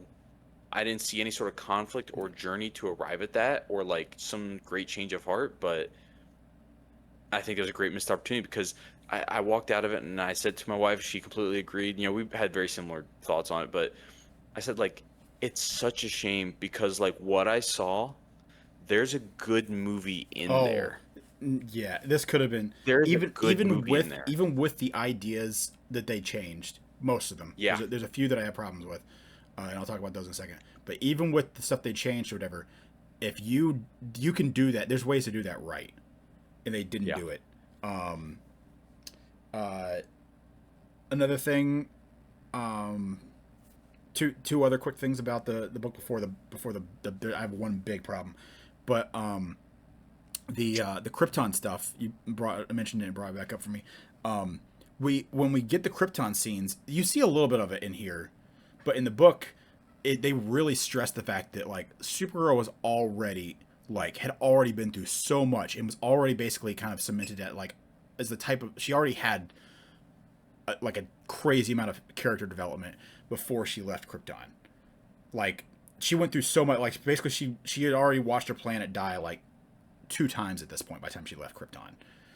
And she had like been through the genocide. It wasn't like Krypton where she like with Superman where he gets put in the thing and it's gone. Like she like worked through. It was like the Viltrumite, the plague, Yeah. and it was like that deal. And she's survived. She was like Nolan was when there where she's survived it. And she's just burying everyone she loves, and she's working hard, and she's basically like keeping everything going and helping out, and she's just like a really good person. And she already had a ton of character development before she even left Krypton, which I think you get that a little bit in here because she's helping her parents. She doesn't want to leave her parents. You see her helping out in the infirmary ward and stuff like that, and like, and she's she already has that, and then like so you do get when you look back at it and like take that in the context of so like she's not just like a bratty kid even at the beginning. She is just lashing out. She's like I don't know what to do with myself. I need a break. And she has not at that point she hasn't really been Supergirl yet in my opinion in this movie. Yeah. Like after getting there and like being on Earth with Clark for a while or whatever, she's still been lost. By the end of the movie, I think she has some resolution. I just don't think that I agree with you 100%. They did not do a good job of bringing it out. I can like intuit what they're trying to say and I can write it in my head, but it's one of those problems. I have that problem with everything that's like you're making me fill in the gaps for you. I can do it, but that's still a mark against you. Yeah. But so there's that like the changes a little bit, which I think that they did okay with the Krypton stuff. I think the Krypton stuff is great, but there's more of it in the book. So yeah, sure. The other thing, my second biggest problem with this movie, but I had a feeling they were going to do it, was the crypto is actually not actually a poison thing in the book. Yeah. The whole point you find out at the end. She's like, oh yeah, by the way, crypto was fine. The lady healer healed him. And also in the book, in this movie, the whole thing takes place in 3 days. In the book, they're gone for months, and I'm like, how are they gone for months on this journey together? And crypto's not dead. And then you find out at the end, like crypto's fine, by the way, and you find out that she went on this whole journey for Ruthie, not even to stop her or whatever, but like because it's like if it immediately strikes you as something that like you could see Superman doing, like I'm gonna go with this person who's way out of their depth just to help them, and it's not even like to help keep them alive, but it's like to teach them like a lesson, like to help them like learn. And by the end, Ruthie's like got the sword and she's like swinging it, and she like always stops, like she's like got him at like the sword at his neck, and she just can't do it. And then I think even Supergirl goes to do it, and then Ruthie's like, no, don't, or whatever, So like all this stuff, like she teaches Ruthie the whole like killing him won't bring your family back. And then my biggest gripe is the ending and how they changed it. But I think that they had to change it, but I don't know. To be honest, I don't know what they could have done, because in the book they don't kill him. Supergirl's like, I know what to do with him. She puts him in the Phantom Zone. The end of the book, the last few pages or whatever, it shows you now, because you find out, okay, she has been telling the story. She's an old lady now. This is like who knows how long later. Very, very long. She's an old, decrepit lady in a rocking chair. She finishes the story right as Supergirl shows up on her porch. And Supergirl still looks maybe a little bit older. Exact same. Yeah, but about the exact same. She's got like a new updated suit and stuff like that. Crypto's there. He's chilling. And so they go out for a walk and they're reminiscing, talking or whatever. And she pulls out the Phantom Zone key thing. And she, pokeballs him out onto the ground. And he is old and decrepit. But before she does it, she explains like he's been basically in the Phantom Zone, like the super, super Kryptonian prison for however long we've been doing this or whatever, and he has reformed all this stuff or whatever, blah blah blah. Like, and he doesn't. I'm sure he doesn't have much life left anyway or whatever. But like, he is genuinely changed. She explains or whatever. So he brings him out, and he's like, I'm out or whatever. And then he sees Ruth, and he immediately like breaks down in tears, and he's just like apologizing and just like all this stuff, just like weeping and all this stuff. And it's like, so like there's it's like him like pouring himself out to her and just apologizing for all the horrible things he did and everything, and he's like completely changed. And then but that's not just it. Like then it's a silhouette for like 3 panels of them like on the farmscape with the moon behind him or whatever. And it's like them standing there in a moment of silence, and then she like kicks him in the balls or whatever, or like kicks him in the face, or like kicks him down or whatever. And in the next panels they're turning around just walking away. So like she still got to hit him, and she still got to like lay him as an old, feeble, crippled man. She still got to like lay him out, but she didn't kill him, and he is like fully rehabilitated, I guess, or whatever. And he's served probably hundreds of years or something. Yeah, but it's like I don't think that would have worked for the movie, but that is so contrastly different than Kara. Like I feel like her embracing the super thing, and like it makes no sense to not let Ruthie do it and give her this whole speech about like don't kill. Like you also didn't really establish that she. This is the big thing for me in that moment where I said, my thoughts on that scene were, Krem needed to die. That's my opinion. Krem needed to die. Krem needed to die. Like they added the whole, grooming with the brides plot line. That's also just not. But it didn't bother me. I was like, okay, they're terrible people. No, it didn't bother me. I was like, I guess this is probably in the book. I don't know. Yeah, that's not. I'm like, all right. But I mean, Krem. They should have made Krem a normal person first of all, like you said. Like the Krem as a character, I think was fine in the movie. His look. I heard somebody call him a Walmart taser face, and I'm like, yeah, I don't know, was it with James Gunn villains? I know he didn't direct this movie, but this movie is heavily inspired by him. Yeah. So I'm so tired of that generic villain look. But as a character, he's fine. But that scene would have been so much better imagine if it was from Ruthie's point of view, the movie was, as you're saying, and she's talking about how much Supergirl carries on her that people don't know about, and that's what the comic is about. Yes, but like if Supergirl convinces Ruthie not to kill Krem, and Ruthie gets out of distance walking away, and then Supergirl is basically it's communicated some way like, I don't want her to have this on her, but he needs to die. I'll take this on so she doesn't have this on her soul, and she kills him. I'm fine with her killing Krem. I really am. I just feel like that would have been a really good moment for them to show a Supergirl saying like, your soul should not be burdened by this. I will carry this, and kills Krem. That's how it should have gone. I've seen a lot of people, a lot of Snyder Bros complaining like, Superman, you guys complain when he killed Zod in Man of Steel, but then she can do it. And like, first of all, we're also complaining that she killed a guy in this, but also like different people. that Supergirl has killed people.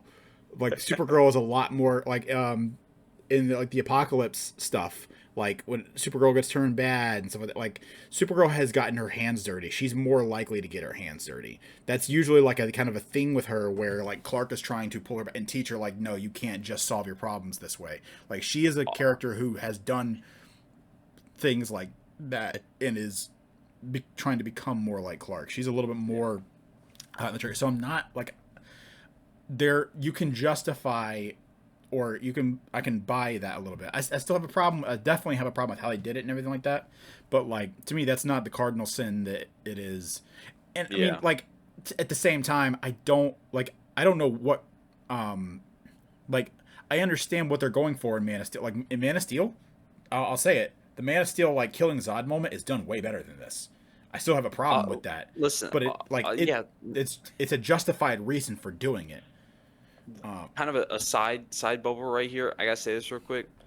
The people who complain about the killing of Man of Steel, I'm sorry, you're children. Like you're wrong. Like the whole, why didn't they evacuate the city? Why did all these deaths happen? Because of Superman. I'm sorry, you're a child. You're a child. If that's your thoughts on that, like. What those specifics, sure, but like no, but the whole like their defense of Superman killing Zod is don't put him in that position. Like stop. Like I think I think there may have been other things he could do, but like the fact is there's a compounding problem of a bunch of things that brought us here. It's not. Yeah. Anyway. Yeah, like I have so many problems with this, but a lot of them come from the source material. Yeah, so. We're going a lot on Superman, but there's just more things that I will say. Corn Sweat. Corn Sweat. Best part of this movie. Best part of this movie.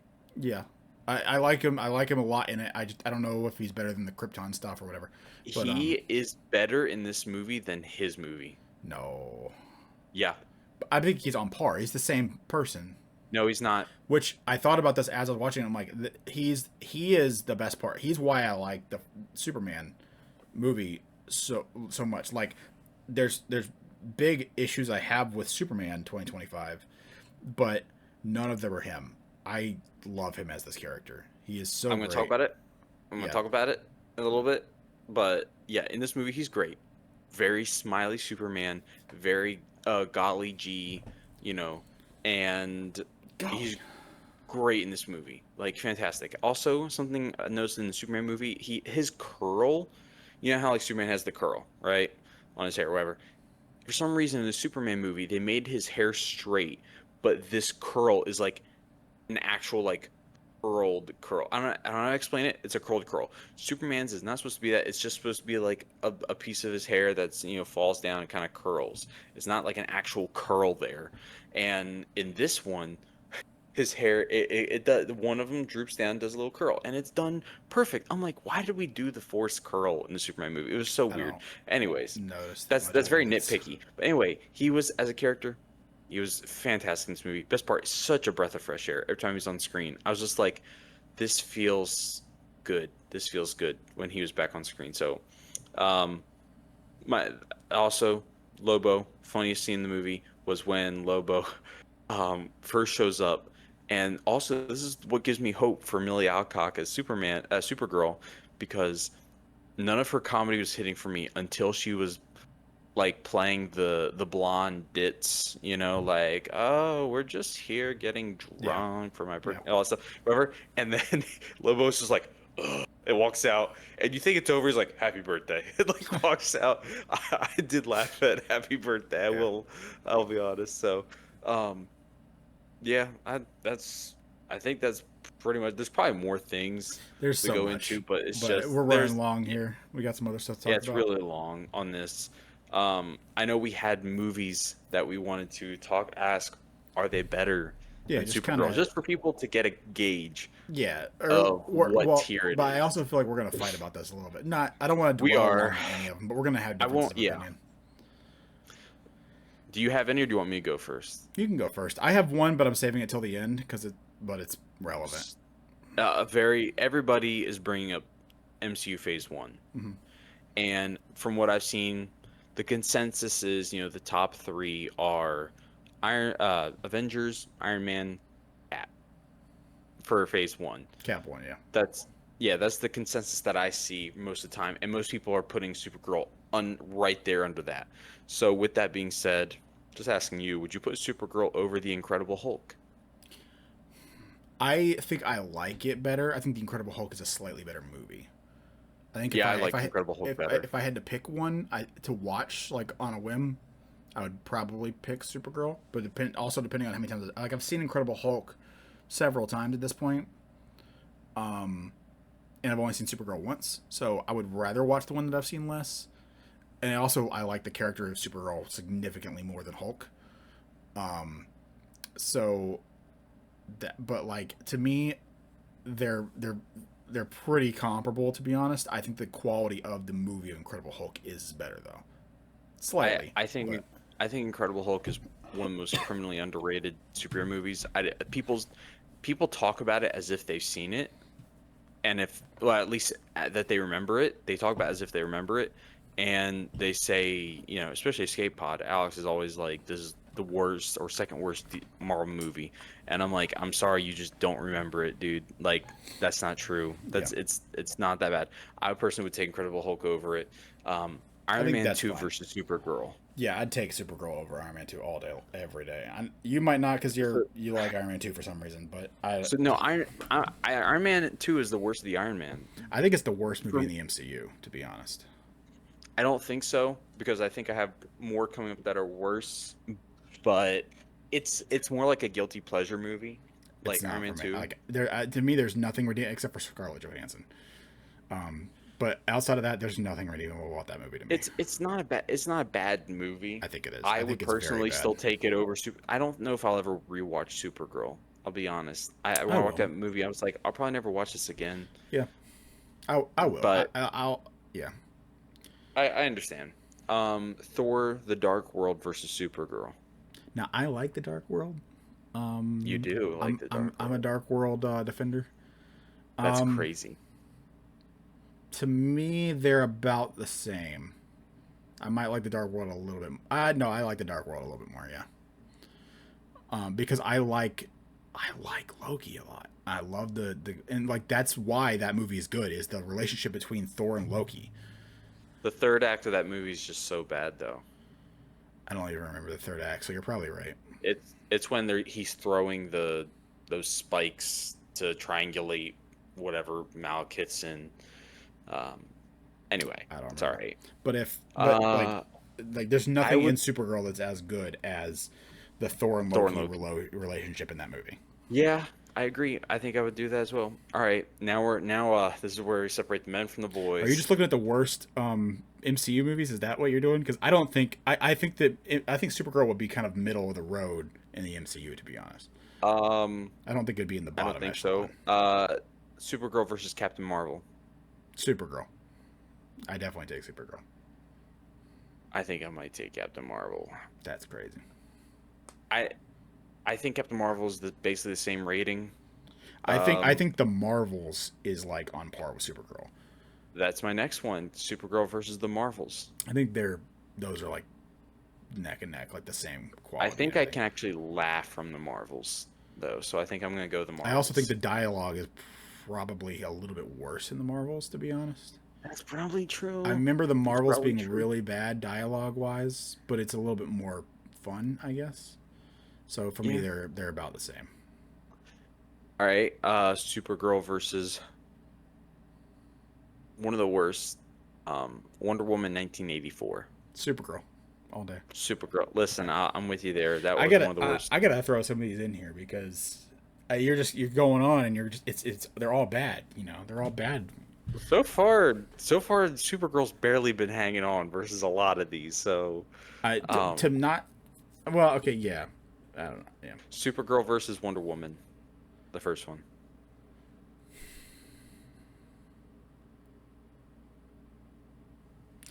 I'm gonna say Wonder Woman, but it's close. I don't think it's close. I'm way lower on Wonder Woman than Wonder Woman looks so bad. But the story is great. The characters are great, and that's what's definitely gonna pull it way up. It's first Avenger, it's not Wonder Woman. Yeah, it just looks terrible the whole time. but and the villain is also bad. I think Krim is I might be like the villain. Krim might be better than Ares. No, I Um, like Ares. I don't. I like that actor, but I don't like that portrayal. Yeah. Okay. Supergirl versus Man of Steel.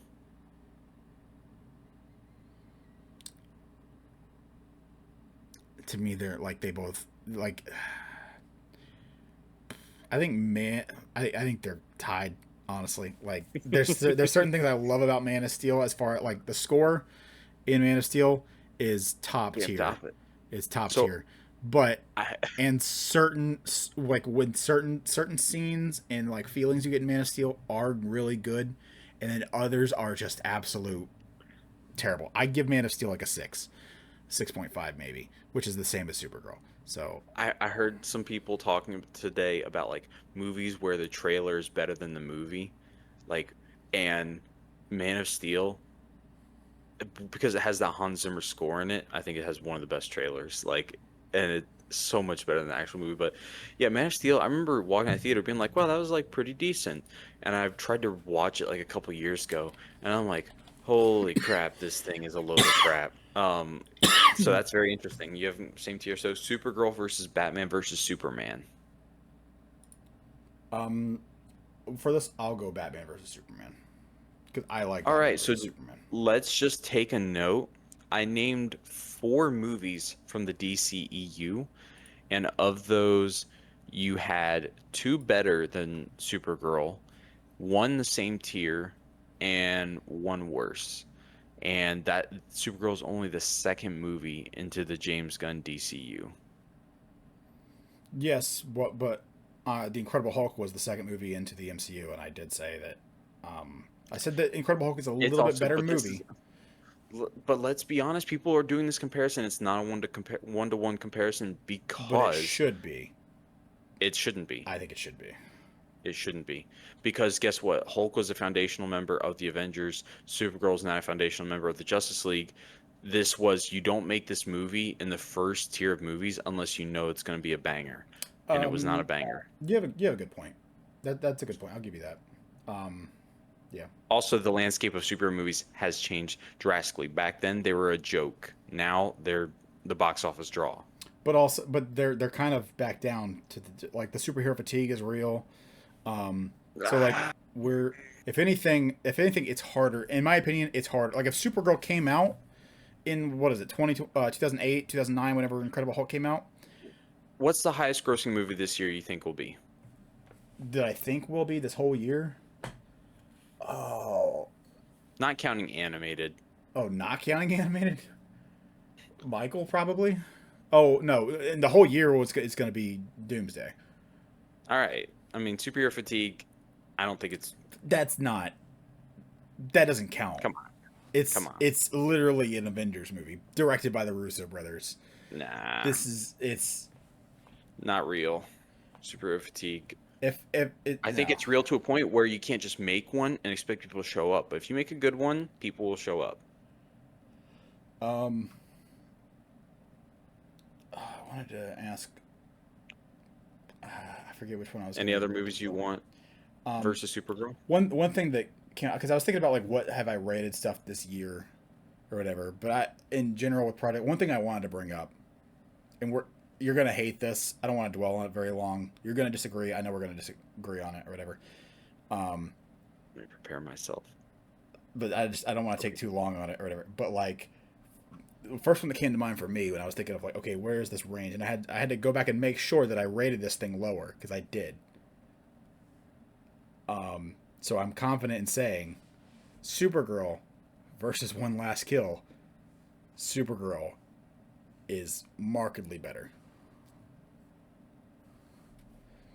I don't know if you remember what I gave One Last Kill. I gave it a 5. Yeah, you're wrong, but I don't. I'm Nah. not gonna change your mind. I don't know. I don't know. I mean, your complaint was, why should I care about these characters in Punisher? And this is the same story rehashed. And Supergirl, there is no story, and there is no reason to There's a care about the story. It's just characters. not written very well. Yeah, it's a bad I care about story. all these Anyways, characters better more than Yeah, anyone you in the. can say it doesn't make it better. I just like it's just like I will never Also, watch that's one not a last. movie. It's not even a one. It's 40 minutes versus 2 hours. It's not I a don't one-on-one think comparison. I don't think it matters. I'm just saying like that was the one thing that I thought I need to make sure that that was rated lower because my first thought was like, okay, I remember Ben was very high on this, and I was That's very not low a. on It's it. not a So fair comparison. nah, that's fine. Okay. Oh, like let me think of a couple others real quick, because another one I thought of was, like, what do you think is Superman or is Supergirl better than like Quantumania?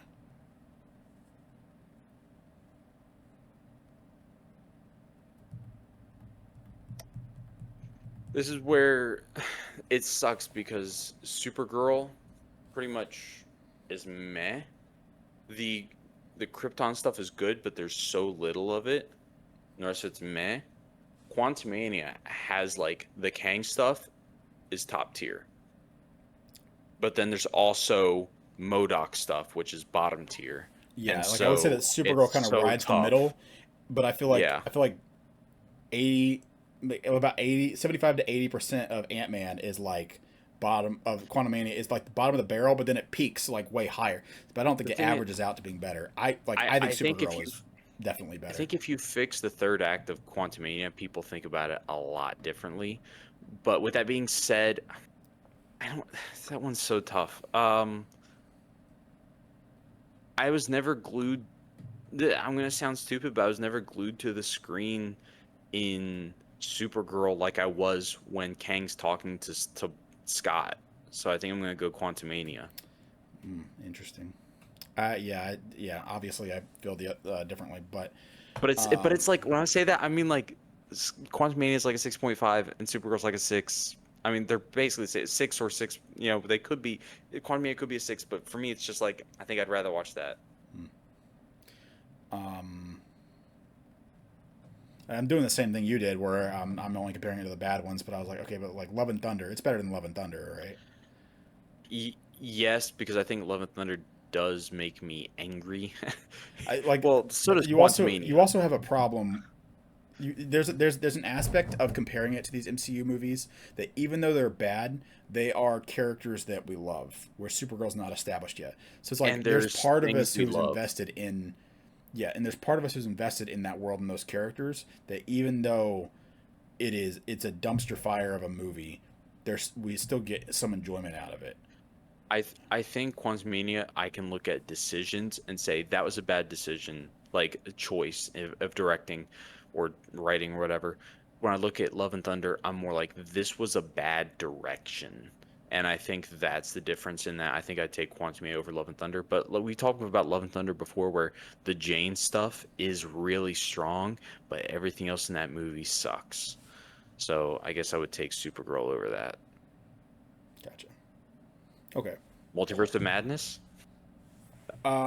I like Good name now. I like Multiverse of You Madness. like Multiverse of Madness, Yeah, though. I'm There, higher on that, and I've I, rewatched it recently. I'm still higher on it. I might take it over Supergirl. It's tough. All right, and we could do one more, even though we both know the answer, and that'll run to the next thing. Um, because we got you want to talk about Superman, so Supergirl versus Superman. I think we'd both say Superman is definitely better. Superman. Yeah, real quick on Superman. This past weekend, while I was in the Airbnb, it was on Prime. I started it, and as just something to kill the time, uh, while my wife was getting ready. She came out, and then honestly, we just kept watching it. We didn't really have anything else to do. I was like, I can change it. She's like, no, it's fine. So kept watching it. Um, I gave this movie, I think, like a 7.5 when I first saw it in theaters, and I was kind of like underwhelmed. I think we both said like it was not bad, but it should have been better. Yeah, This movie aged like milk. This movie, I'm gonna give it a 7. I know it's only a mm. point 0.5 decrease, but I I'm watching it. I'm like, I don't know why. How is this movie so hyped? Like Green Lantern in it, Guy Gardner is He's funny. funny. Mr. Terrific is great. I don't like shouty Superman. He's not smiley Superman. And I get like oh, you want him to be smiling while, everybody's treating him like a threat to the world. And I'm like, no, that's fine. But even before he's that, in the beginning when he's Superman, he's not smiling. He's still very, serious and all. And it's just, I don't like that. The amount of exposition in this movie is disgusting.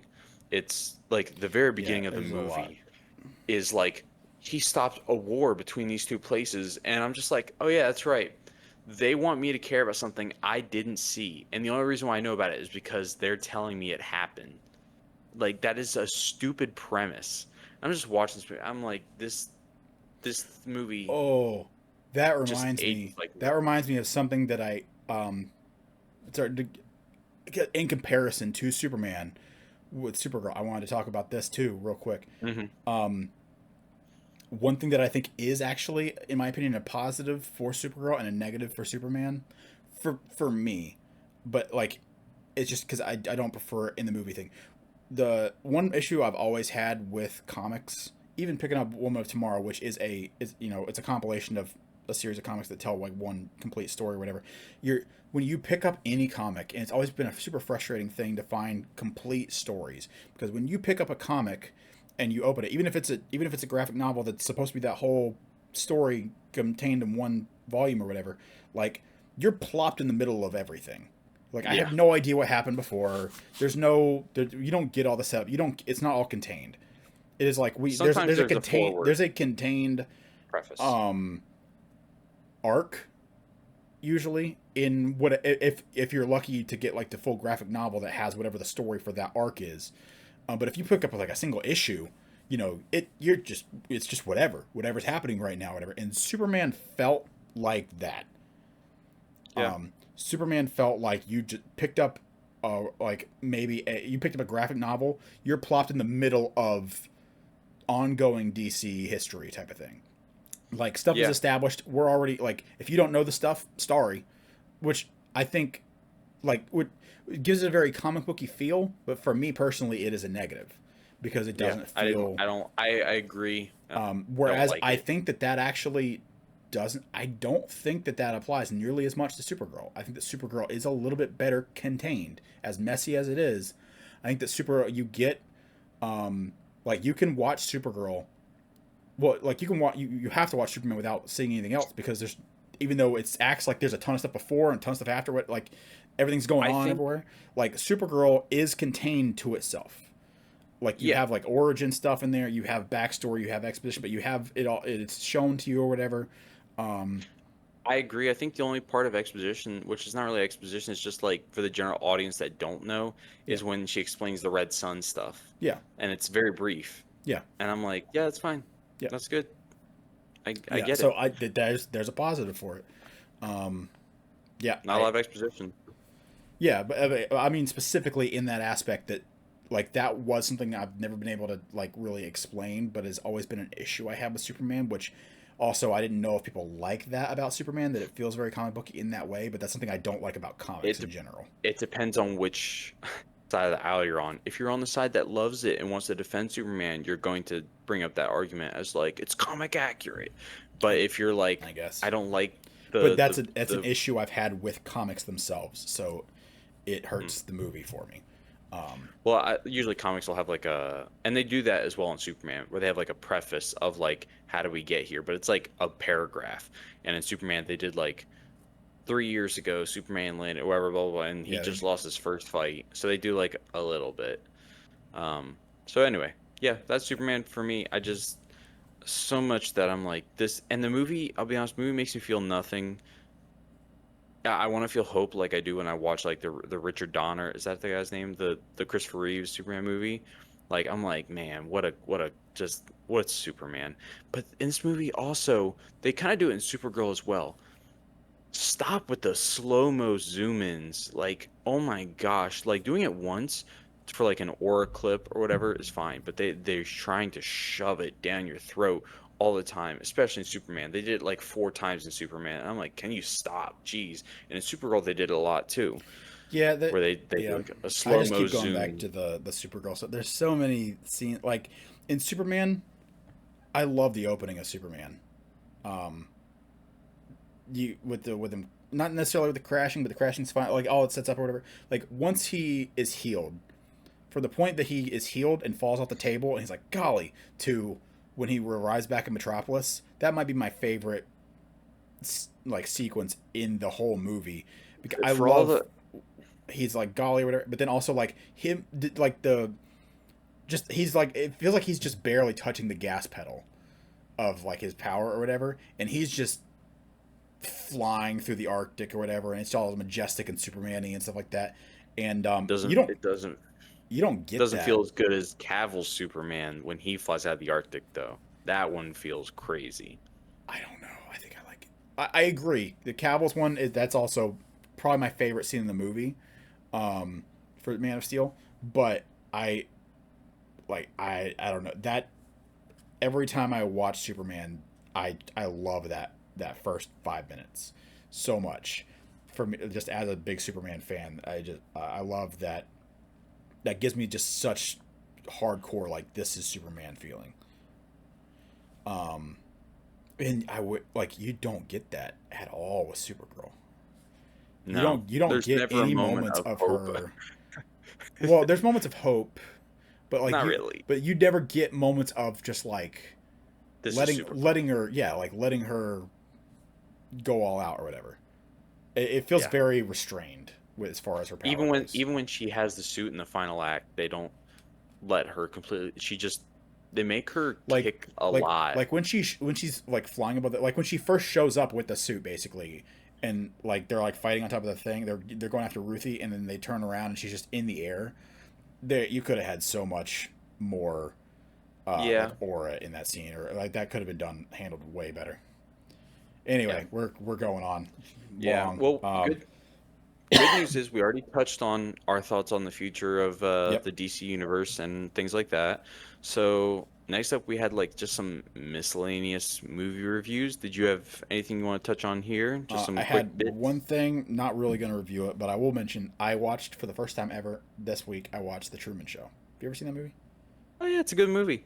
Yeah, it was good. It was not what I expected at all, but I Really? enjoyed it. Yeah, I don't What did know. you It's just expect? like this to me is just such an icon. It's like Forrest Gump type like Yeah, level of like prestige about it. It's like everyone knows about the Truman Show, whether you've seen it or not. yeah. And I've known about this since I was like a little kid, and to where I was like, this premise is super interesting to me. If anything, honestly, this is one of those. This is something I feel like could be not necessarily a remake, but like take this idea and make a new movie or Yeah. show on this premise. I feel like this is a very good premise that could be reutilized and even done now in a different or better way with modern technology now. Um, Jim Carrey's he's awesome in great. it. He's great in it. Yep. Yeah, you were talking about the Grinch earlier, and I was just like, oh, I got some Jim Carrey talking about Almost myself. lost my cool. Yeah. So yeah, he's great in it. But yeah, I watched that for the What do first you time. give? What do you give that out of 10? I don't know, 7.5 maybe. Yeah, I give it like an 8 probably. But it's a really good movie. Um, okay, well, I watched quite a few. I'll just make this really quick. Do you know what Good Luck, Have Fun, Don't Die is? I know of it. I saw some trailers. I heard very good things, but I have not seen it. Yeah, so I watched this while I was in Jersey, and I didn't get the opportunity to talk about it yet. But yes, I watched Good Luck, Have Fun, Don't Die, and it's a movie about a human goes back in time to stop the unchecked creation of AI. And it's really cool because I think we both like these premises of live, die, repeat, editorial, where it's just like, oh, you restart the mission on like attempt 117 or 128, we're gonna get this done, stuff like that. Yep. And they restart some missions, stuff like that. So I always enjoyed those premises. That's what this is. It's a really funny movie. Sam Rockwell, I don't watch a lot of his stuff, but like he's hilarious in this movie. He's great. I've heard it's really good. I need to Good watch it. cast. There's really good stuff in this movie. Really cool. There's a lot of not a lot. There's a little bit of weird, especially in the last act, that I'm just like it kind of ruins it for me a little bit. So I give it like a 7.5, but it could have been an 8. But yeah, Yeah. that was a good movie. Other one I got to bring up. I watched The Sheep Detectives, and Yes. I've been sending you reels Oh, I of have them. not been Like, seeing it. oh, Oh, what's I did this? see the one. Yeah, A the murder mystery about sheep. Let me watch this. yeah. Like afterwards, Yep. where they're it was a good movie. Like surprisingly, you said it's surprisingly emotional. I think you meant surprisingly deep. Like this movie is, you know, from Like the premise, like yeah, from the it's yeah. beginning, once you get to know the sheep can have a certain ability to kind of forget things and their thoughts on what happens at the end of their life, it you automatically know like, oh, this is gonna be like very interesting. Um, and it's a really good movie. I give that one, probably like a 7.5, maybe an 8 out of 10. Yeah. So it's a fun It it's a was fun time, but surprisingly good for what it is. Did not yeah. expect that. And like I think I remember talking about it and saying like the humans are kind of caricatures, but they're meant to be. Um, like the humans are not like super They're well written. fun. Or they're just You fun. You're not meant to like you take thought them you'd super. have fun with the sheep. No, you have fun with the humans. The sheep are the part that Are you're like like they're like kind of the locked into. serious. Yeah, exactly. Yeah, and the humans are like kind of funny characters that are almost doing Yeah. stuff in the background, but not really. Um, Yeah. yeah, it was it. So that was Yeah, a good movie. yep. Last last one I'll mention this very quick because I love this movie, dude. I love this movie. Batman and Robin. Okay, yeah. I have a fun I time with those. love I love I've been Batman and wanting to Robin, dude. rewatch the old Batman movies. It's such a fun time. Oh, I forgot to ask about that. Anyway, yeah, Batman and Robin. It's such a fun time. Like Batman Forever, people say is like the unheralded masterpiece, where the Joel Schumacher Joel Mocker. director's cut is apparently so good. What did I say? Joel Mocker. Joel Schumacher, Yeah. and they say Batman and Robin was just like a glorified toy commercial. You're right, it is. And it's But you know awesome. what? It commits to it. Joel Schumacher's Batman Forever. He did both of them, so I'm not gonna blame him for it. But Batman Forever is like we kind of want to be a little artsy, but we also want to be goofy, and it can't commit to either tone. Batman Robin says all in on the goofy. All in on it's the goofy. What killed the it's dinosaurs? awesome. The Ice Age. It's Man, such a fun, it's a dude. fun The time. first the first 15 minutes, like if I just explain you, Batman and Robin, they get suited up.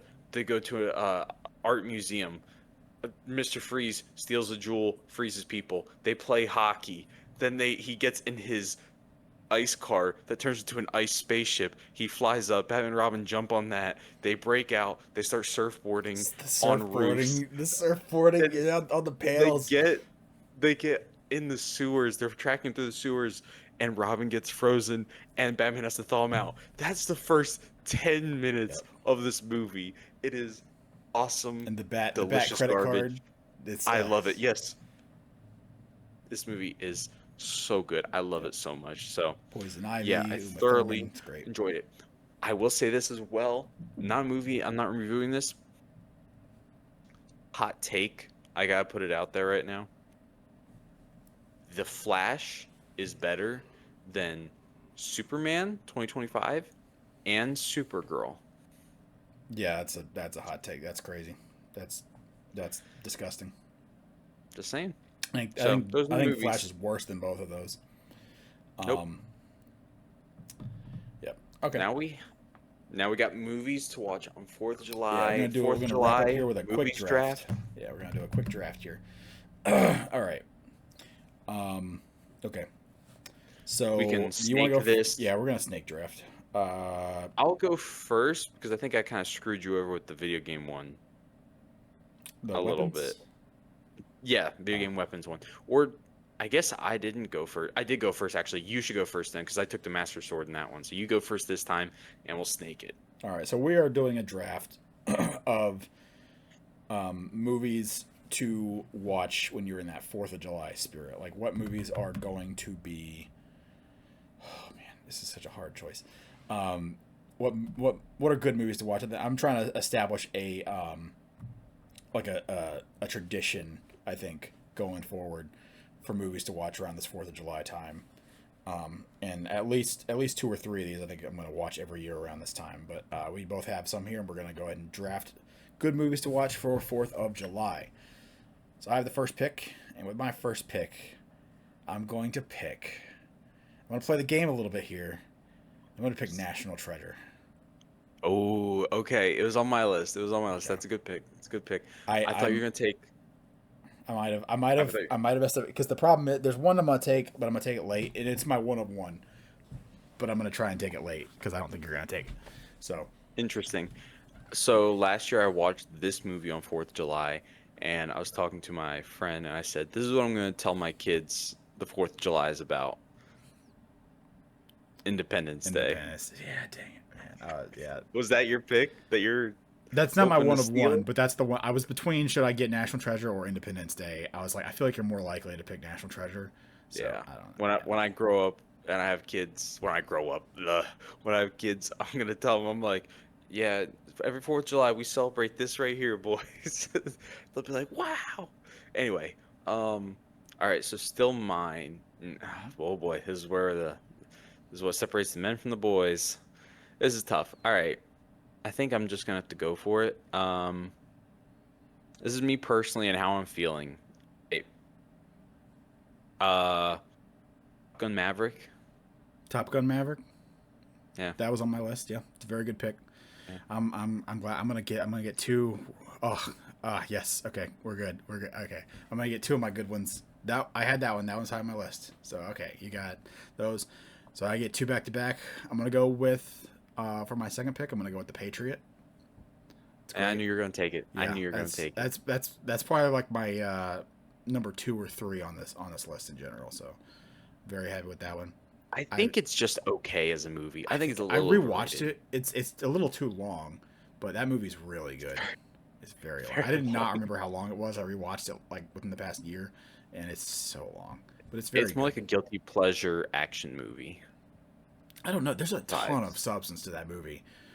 It's really good. Heath It's Ledger's all right. character and like with the Yeah, whole he's thing good. with man, and anyway, Jason Isaacs. and then you might not have thought of this one, but if you didn't, it's gonna be an absolute snipe. I'm gonna go with Rocky Four. I For my had it on number list. I didn't think you three. were gonna take that. Yeah, I didn't no, think you were gonna take that. I was glad that I was able to get those two right there.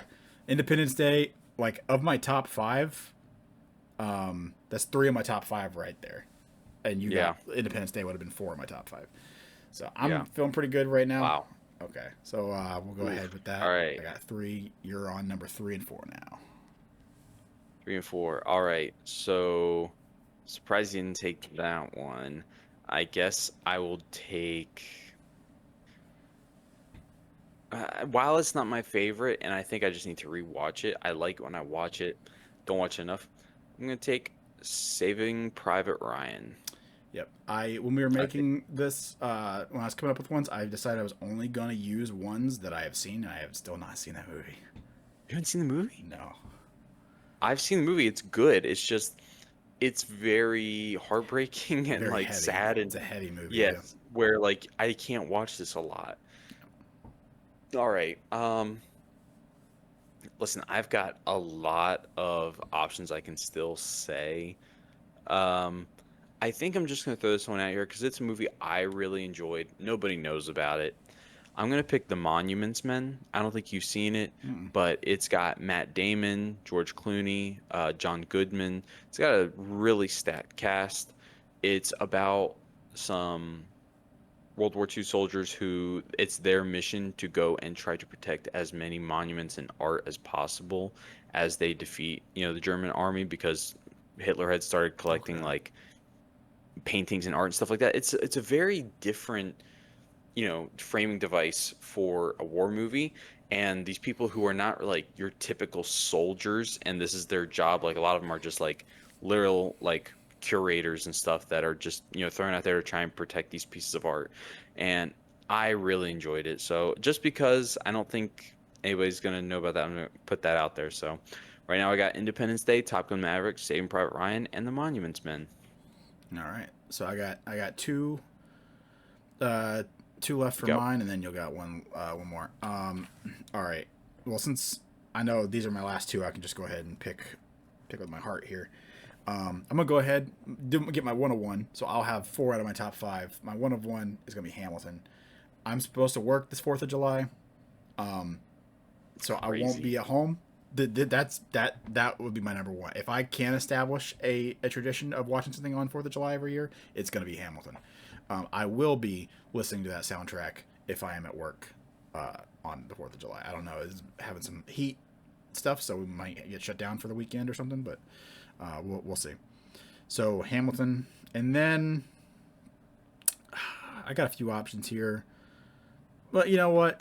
We're Mask and Cowl. Let's go a little bit superhero-y. I'll do Captain America, the First Avenger. Yes. Yeah. Yes. I'm so glad you did that. I'm torn. That's a great pick. I had it on my list. I'm now down to 3 options to choose from. One of them I don't think is enough on theme, so I'm not going to say it. The other one is it's a good movie, but just for the sake of the fun. All right, I'm gonna choose for my last one, JFK. JFK. It's Kevin Costner breaking down why the JFK, typical story of it was Lee Harvey Oswald. He acted alone. Why it's bullcrap, and he shows back and to the left, with the shot. So it's a really it's a decent movie. It's not great. It's really long. And a lot of the stuff is not true. Some of the stuff is true, and the thing about this movie that's so crazy about JFK is the movie was so popular. It was made in like the 90s, I think. It was so popular. It made one of the courts or whatever it is have to they passed a law where they had to release more of the files regarding, a lot of the assassination attempts or assassinations of political figures like JFK and like MLK. And so it actually caused other people to be able to discover stuff. And eventually one of the court rulings was for MLK specifically said yeah, it was most likely a conspiracy. And I don't know if that would have happened if not for JFK, the movie. So it's crazy that movie really did change history already. So I do want to mention, do you have any honorable mentions? Not really. I mean, I had the first Top Gun on here as well as Maverick. I like Maverick a little bit better, but I do too. I like it a lot better. Let's see what else I had. I had Air Force One. Air Force One. That's what I had too. That was my. Air Force One's a great movie. That's actually, between what you and I picked, that's actually what I had written down as my options. Hail Mary. Yeah. The movie not on theme, but technically I think it happens on 4th of July or Memorial Day or something, but Jaws. Yes. Yeah. I saw that in some lists as well, and I could have taken that, but to me, I don't think of that when I think of 4th of July. Me neither. I didn't take it for that reason. But I mean, I don't think of Rocky 4 either, but it's very America, it's America versus Russia. Him with the American flag, all that stuff. Yeah. That's why I went with that. I don't know. As I was scrolling, I was seeing a lot of there's for other options, trying to remember, jog my memory and stuff like that. There's stuff that I haven't seen, Pearl Harbor, Patriot Games, Hunt for Red October, and stuff like that. But Hunt for Red October is a good movie. I don't think I've seen it. I need to though. But we watched it. I thought we watched it as kids. No, the one we watched was what I was going to bring up. U571. I watched that a year ago. That movie's so good. I mean, our dad. That's Matthew McConaughey as well, right? Yeah. I remember our dad had us let us watch both. So I remember Alec Baldwin in Hunt for Red October, and I remember McConaughey in U571. But I saw Pearl Harbor. The movie, I don't like that movie. Man, that scene in U571 where the kid has to swim. Trigger. Trigger, yeah. He has to swim to connect something or something. I forget exactly what he has to do. Man, and then he saves it. Basically, he saves everybody, but he drowned. Oh my gosh, that's such a good movie. That's so good. Yeah. Okay, there we go. It's going run along here. It's a long episode. We had a lot to talk about with Supergirl. But yeah, so that's where we're at. Also, we thought about doing like projects in general, so I could include video games. But the only one I would want to include would be like Assassin's Creed 3, which would be a good weekend weekend thing this weekend if someone's got the time. But anyway, okay, we're gonna go ahead and get out of here. It's been a long one. Thank you guys for listening. Thank you for watching. We'll see you guys next time. Let us know what your favorite 4th of July movie is. What did you think of Supergirl? And how does it compare to other things? Are we wrong about it? Is Netflix going to buy WB next week, and then we're going to get the Snyder verse finally restored? You know, whatever. Let us know how wrong we are about all these things, or how right we are. Comment below. Let us know. Last week, I saw Vandy commented his top 10 Pixar movies. Great. You know, they look a lot of good ones there. I need to watch Soul ASAP. I need to watch Soul. I really do need to watch Soul. So yeah. We're gonna go ahead and get out of here. But yeah, just thanks for watching, everybody. Like, share, and subscribe. Comment below. Let us know your thoughts about the things we talked about today, and we'll see you guys next time. All right, we're out of here. See you guys.